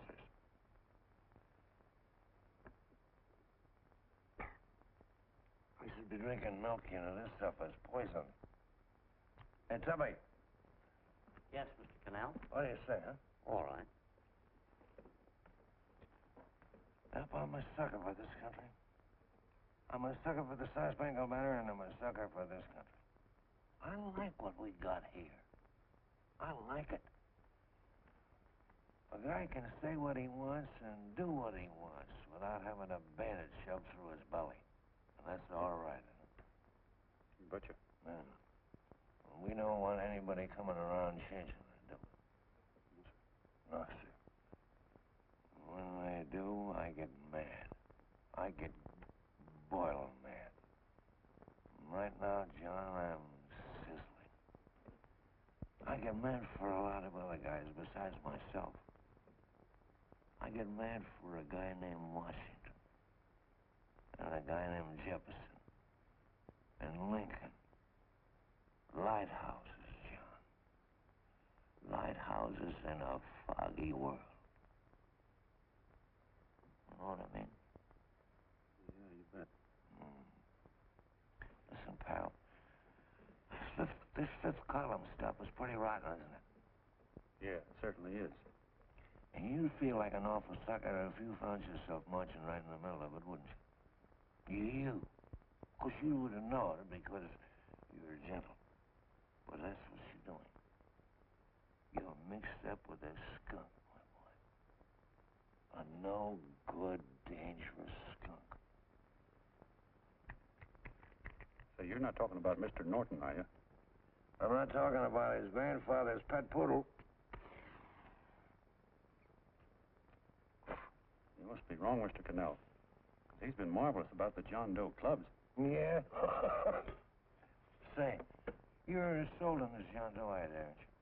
Sure. Sure. I don't blame you. So am I. It's a beautiful miracle. A miracle that can only happen right here in the good old USA. And I think it's terrific. What do you think of that? Me, hard-boiled Cannell, and I think it's plenty terrific. All right.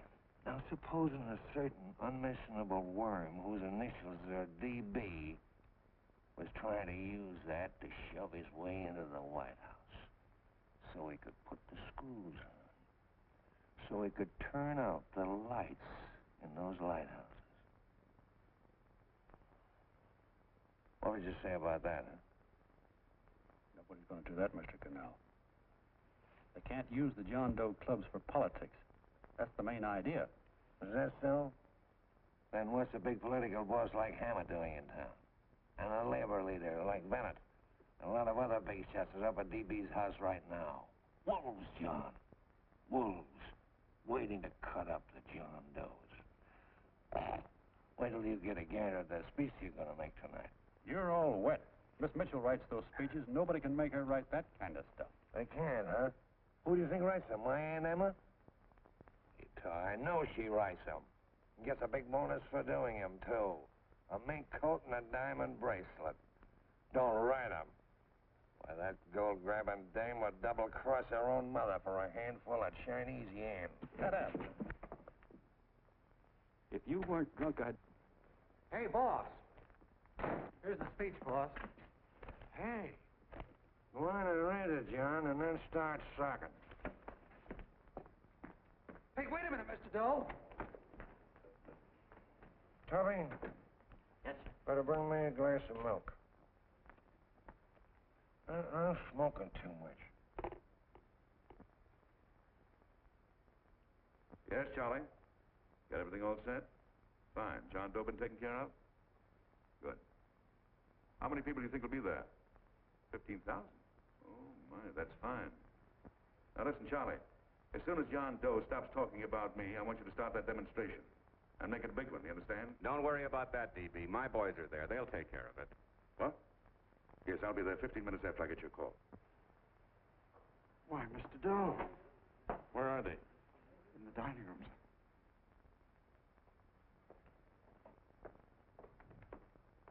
Now, gentlemen, I think we're about ready to throw that great big bombshell. Yeah, well, it's about time. Even a conservative estimate shows that we can count on anywhere between 10 and 20 million John Doe votes. Now, add to that the labor vote that Mr. Bennett will throw in, the votes controlled by Mr. Hammett and the rest of you gentlemen in your own territories, and nothing can stop us. As I said before, I'm with you, providing you can guarantee the John Doe vote. Don't worry about that. You can count on me on one condition.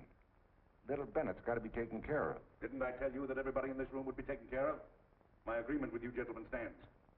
I'm with you, DB, but I still think it's a very daring thing we're attempting. These are daring times, Mr. Barrington. We're coming to a new order of things. There's too much talk been going on in this country. Too many concessions have been made. What the American people need is an iron hand. That's right. That's true. You're quite right, Levy. Discipline. Right. And now, may I offer a little toast to Miss Ann Mitchell, the brilliant and beautiful lady who is responsible for all this. Mr. Norton, I'd like to talk to you alone for a minute. Oh, Miss Mitchell has something to say to us.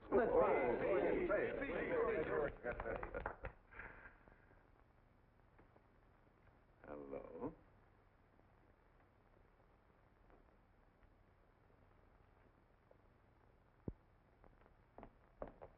John, I'm so glad to see you. I was terribly worried. Did you write this? Yes, I did, John, but I had no idea what was going on. You didn't? No. That's a swell bracelet you're wearing. John, why aren't you at the convention?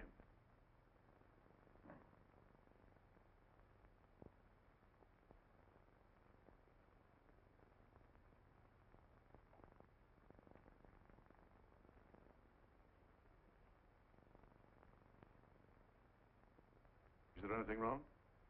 No, nothing's wrong. Everything's fine. So there's going to be a new order of things, huh?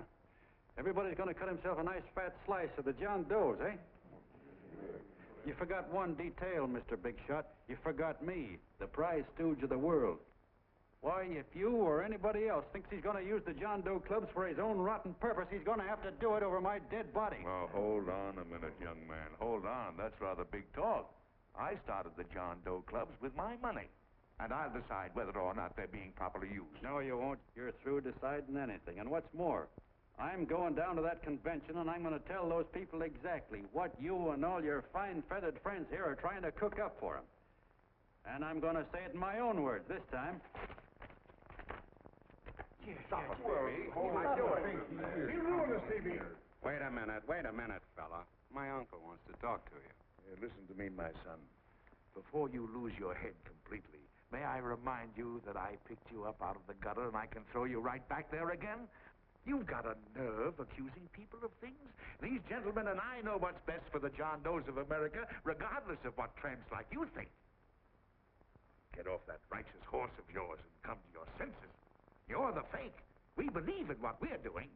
You're the one that was paid the 30 pieces of silver. Have you forgotten that? Well, I haven't. You're a fake John Doe, and I can prove it. You're the big hero that's supposed to jump off tall buildings and things. Do you remember? What do you suppose your precious John Does will say when they find out that you never had any intention of doing it, that you were being paid to say so? You're lucky they didn't run you out of the country. With the newspapers and the radio stations that these gentlemen control, we can kill the John Doe movement deader than a doornail. We'll do it, too, the moment you step out of line. Now, if you still want to go to that convention and shoot your trap off, you go ahead and do it.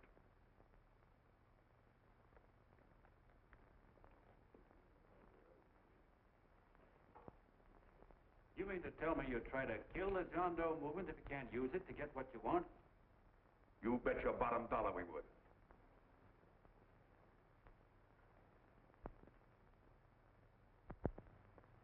Well, that certainly is a new low. I guess I've seen everything now.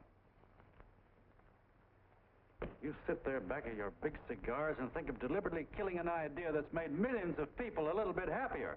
An idea that's brought thousands of them here from all over the country, by bus and by freight and jalopies and on foot, so they could pass on to each other their own simple little experiences. Why, look, I'm just a mug and I know it, but I'm beginning to understand a lot of things. Why, your type's as old as history. If you can't lay your dirty fingers on a decent idea and twist it and squeeze it and stuff it into your own pocket, you slap it down. Like dogs, if you can't eat something, you bury it. Why, this is the one worthwhile thing that's come along. People are finally finding out that the guy next door isn't a bad egg. That's simple, isn't it? And yet a thing like that's got a chance of spreading till it touches every last doggone human being in the world, and you talk about killing it. Why, when this fire dies down, what's going to be left? More misery, more hunger, and more hate. And what's to prevent that from starting all over again? Nobody knows the answer to that one, and certainly not you with those slimy, polished-up theories you got. The John Doe idea may be the answer, though. It may be the one thing capable of saving this cockeyed world. Yet you sit back there on your fat hulks and tell me you'll kill it if you can't use it. Well, you go ahead and try. You couldn't do it in a million years with all your radio stations and all your power. Because it's bigger than whether I'm a fake. It's bigger than your ambitions, and it's bigger than all the bracelets and fur coats in the world. You bet it is, John. And that's exactly what I'm going down there to tell those people. A minute, you ungrateful rat. My uncle's been too good. He's getting away. Give me the bullet. John! I've always told you, TV, you're playing with dynamite. Wait. All right, now, get away. Before he gets through tonight, he'll rule the door. Now, stop and cold. Don't worry, I've been ready for this. John! Oh, John, please listen to me. Please, I can explain everything, John. I didn't know what they were going to do. Let me go with you, John. John, please. Go ahead, driver. Full park. Please let me go with you. Please. John! Mr. Martin wants to see you. Listen to me, my love. You do as I say. I want them both arrested. You tell the police department to pick up Canal. I've got the girl here. I've got the bullet. I don't care what you charge him with. If you're worried, let him go in the morning, but keep him in jail overnight. Hello, Bulletin. Put wire on.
Ladies and gentlemen, let us have a moment of silent prayer for the John Does all over the world, many of whom are homeless and hungry. Rise, please. Everybody rise.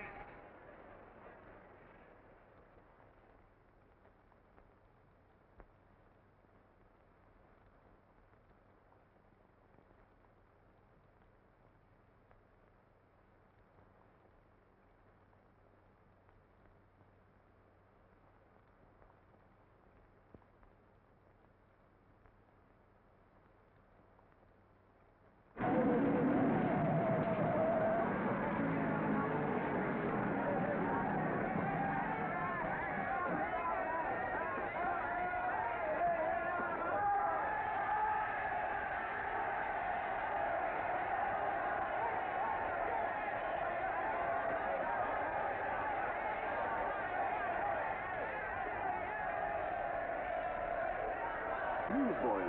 Hundreds of yelling newsboys are swarming into the park like locusts. They're yelling John Doe's a fake, fake.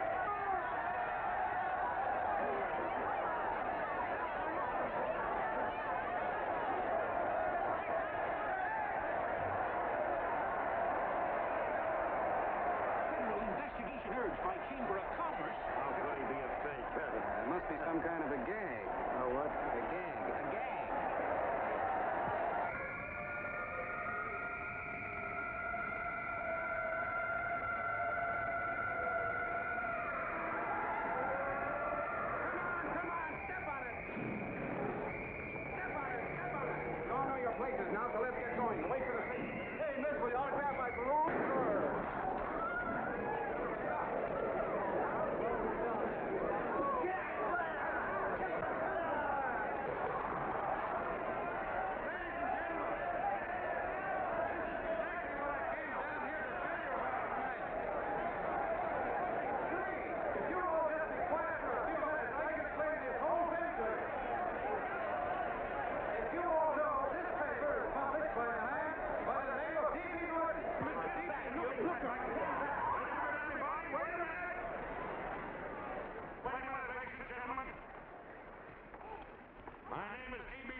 fortune backing this man in what I believe to be a sincere and worthy cause, just as you all did.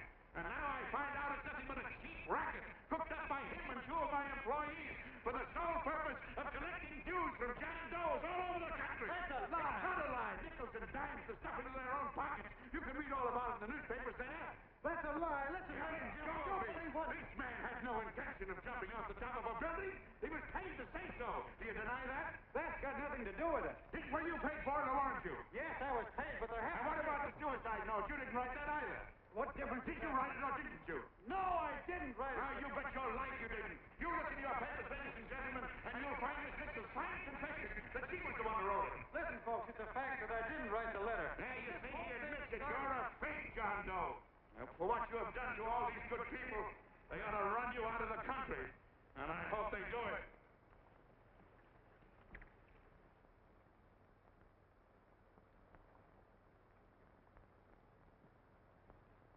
Speak up, John. We believe you. Please, listen, folks. Now that he's through shooting over his face, I've got a couple of things to tell you about. Come on, the rest of you get in here and riot. Break this crowd up. Come on. I'm sorry, folks, but we can't hear him anymore. Something's gone wrong with the loudspeakers. John Doe's a fake. Boo! They can't hear me. This thing's not working. Ladies and gentlemen.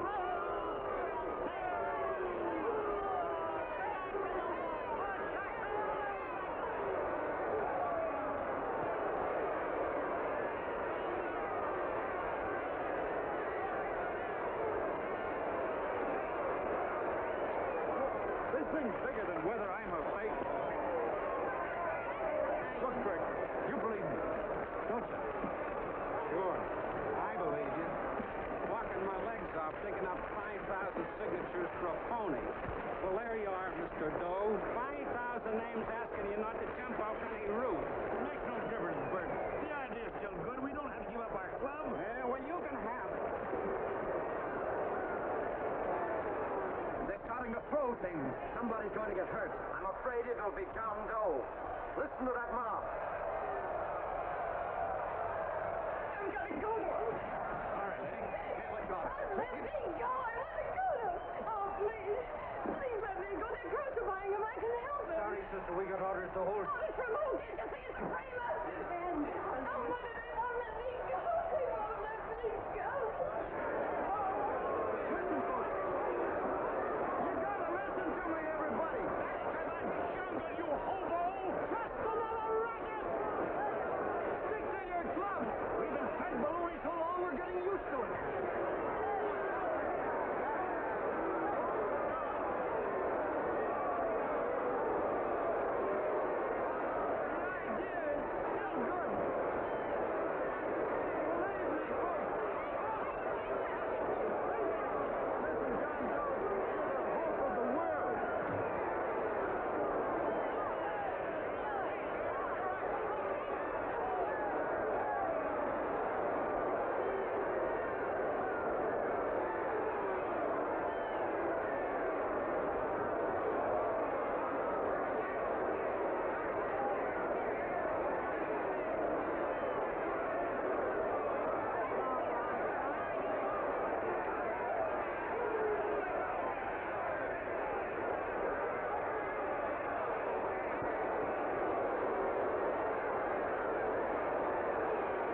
Finally managed to get him out of the park. If that boy isn't hurt, it'll be a miracle. Ladies and gentlemen, this certainly looks like the end of the John Doe movement. Well, boys, you can chalk up another one to the Pontius Pilates.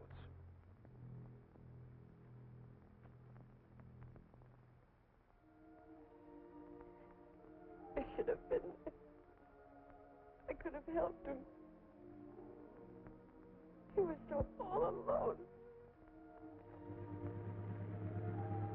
Thought I was going to be mighty ashamed of ourselves after tonight. We certainly didn't give that man much of a chance.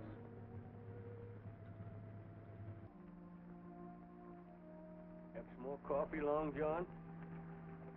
No thanks, Tom.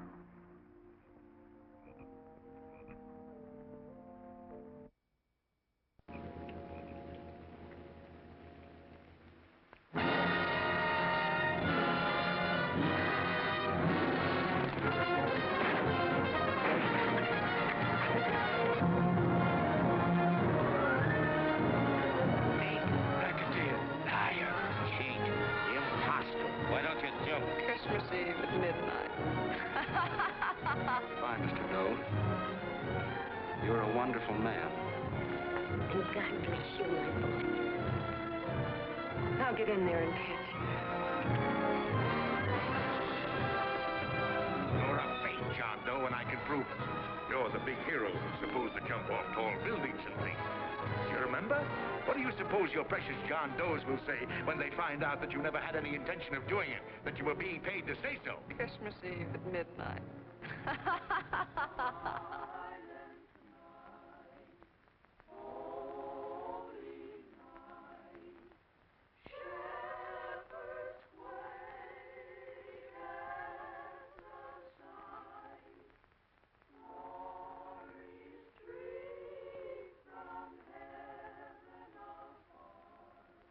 Merry Christmas, son. Merry Christmas.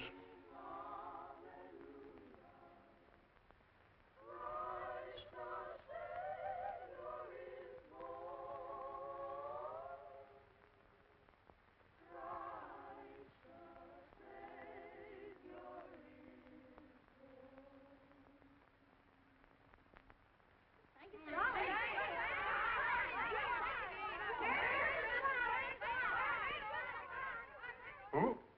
John Doe. Is that screwball still around? Dame's been calling all day. Sure, I know. Yeah, at midnight, huh? Okay, lady. We'll have the place surrounded with nets. They're laughing at me.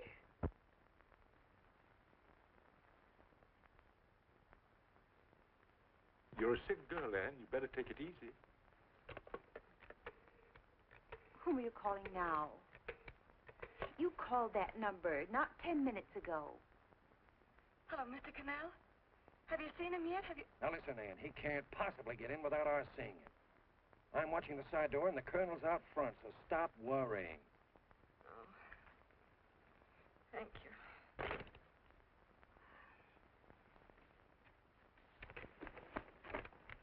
What, Ann? Ann, don't be foolish. If this isn't the craziest, the battiest, the looniest wild goose chase I ever heard of. Shut up, Bert. Sourpuss is right. Yeah, well, if he is, I'm a banana split. That man is going to be on that roof. Don't ask me how I know. I just know, and you know it as well as I do. Sure. I'd like to believe in fairy tales, but a guy that's a fake isn't going to jump off any roof. I don't think he was any fake, not with that face. And anyway, what he stood for wasn't a fake. Okay, honey, okay.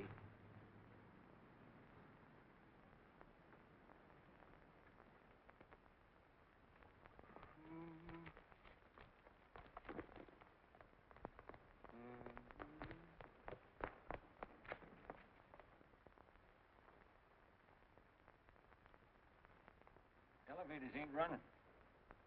Colonel, You shouldn't get out of bed, miss. has he been here? No. Have you seen him? I ain't seen him for a week. Where's Canal? He's watching near the door. Oh, gee, you're swell.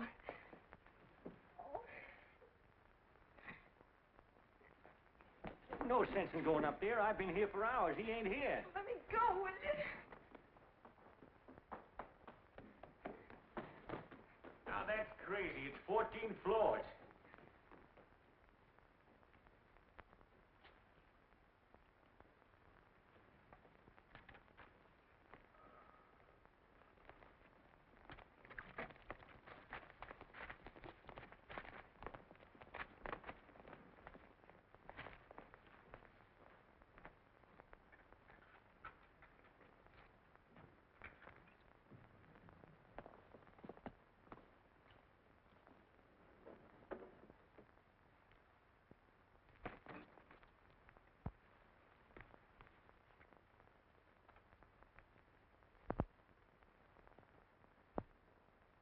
As far as the elevator goes, we gotta walk up to the tower.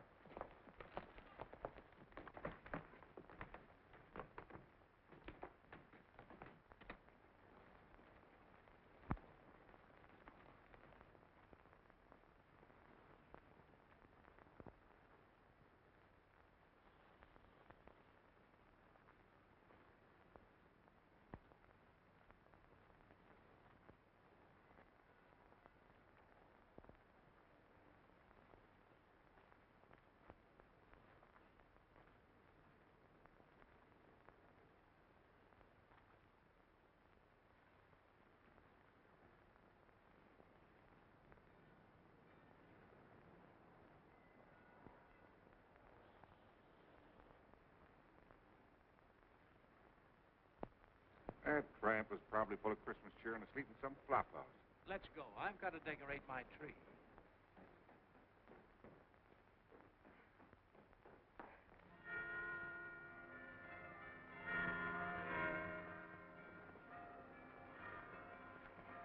Well, I give up. I don't know what gave us the idea that we'd attempt anything like this. I guess you're right. I'm afraid the joke's on us. Let's go. I hope nobody finds out we've been here.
I wouldn't do that if I were you, John.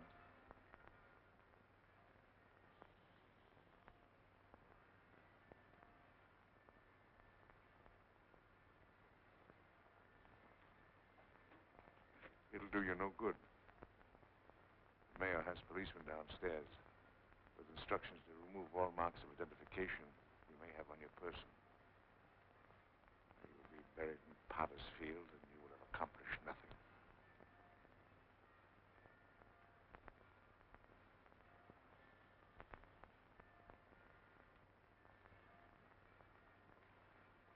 I've taken care of that. I've already mailed a copy of this letter to Mr. Canal. John, why don't you forget this foolishness? Stop right where you are, Mr. Norton, if you don't want to go overboard with me.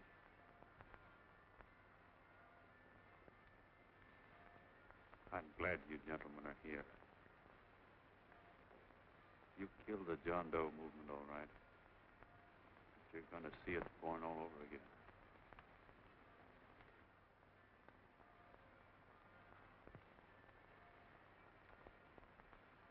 Now, take a good look, Mr. Norton.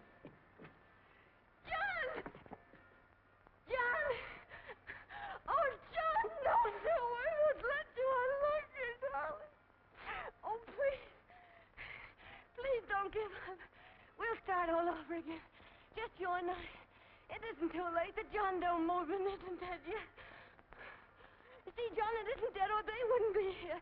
It's alive in them. They kept it alive by being afraid of. That's why they came up here. Oh, darling. Sure, it should have been killed. It was dishonest. But we can start clean now. Just you and I. It'll grow, John, and it'll grow big because it'll be honest this time. Oh, John, if it's worth dying for, it's worth living for. Oh, please, John. Oh. Oh, please, please, God, help me. John, look at me. You want to be honest, don't you? Well, you don't have to die to keep the John Doe idea alive. Someone already died for that one. The first John Doe. And he's kept that idea alive for nearly 2,000 years. It was he who kept it alive in them. And he'll go on keeping it alive forever and always. Forever every John Doe movement these men kill a new one will be born. That's why those bells are ringing, John. They're calling to us. Not to give up, but to keep on fighting, to keep on pitching. Oh, don't you see, darling? This is no time to give up. You and I, John, we... Oh, no. No, John. If you die, I want to die, too. Oh, I love you.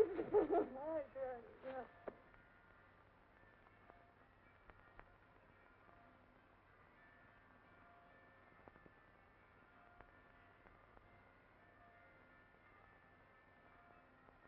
Mr. Doe, you don't have to.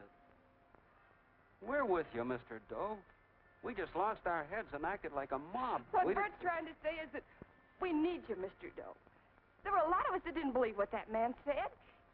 We were going to start up our John Doe Club again, whether we saw you or not. Weren't we, Bert? And there were a lot of others that were going to do the same thing. Well, Mr. Sourpuss even got a letter from his cousin in Toledo. I got it right here, Mr. Doe. Only it'd be a lot easier with you. Please. Please come with us, Mr. Doe.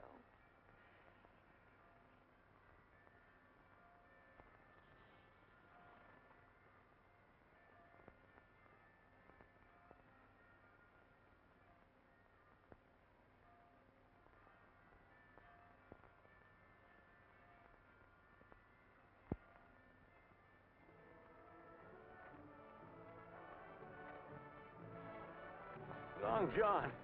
Mr. Doe. Here, we'll help you with it. She'll be all right. Mr. Doe, take her right down to the car. Right up.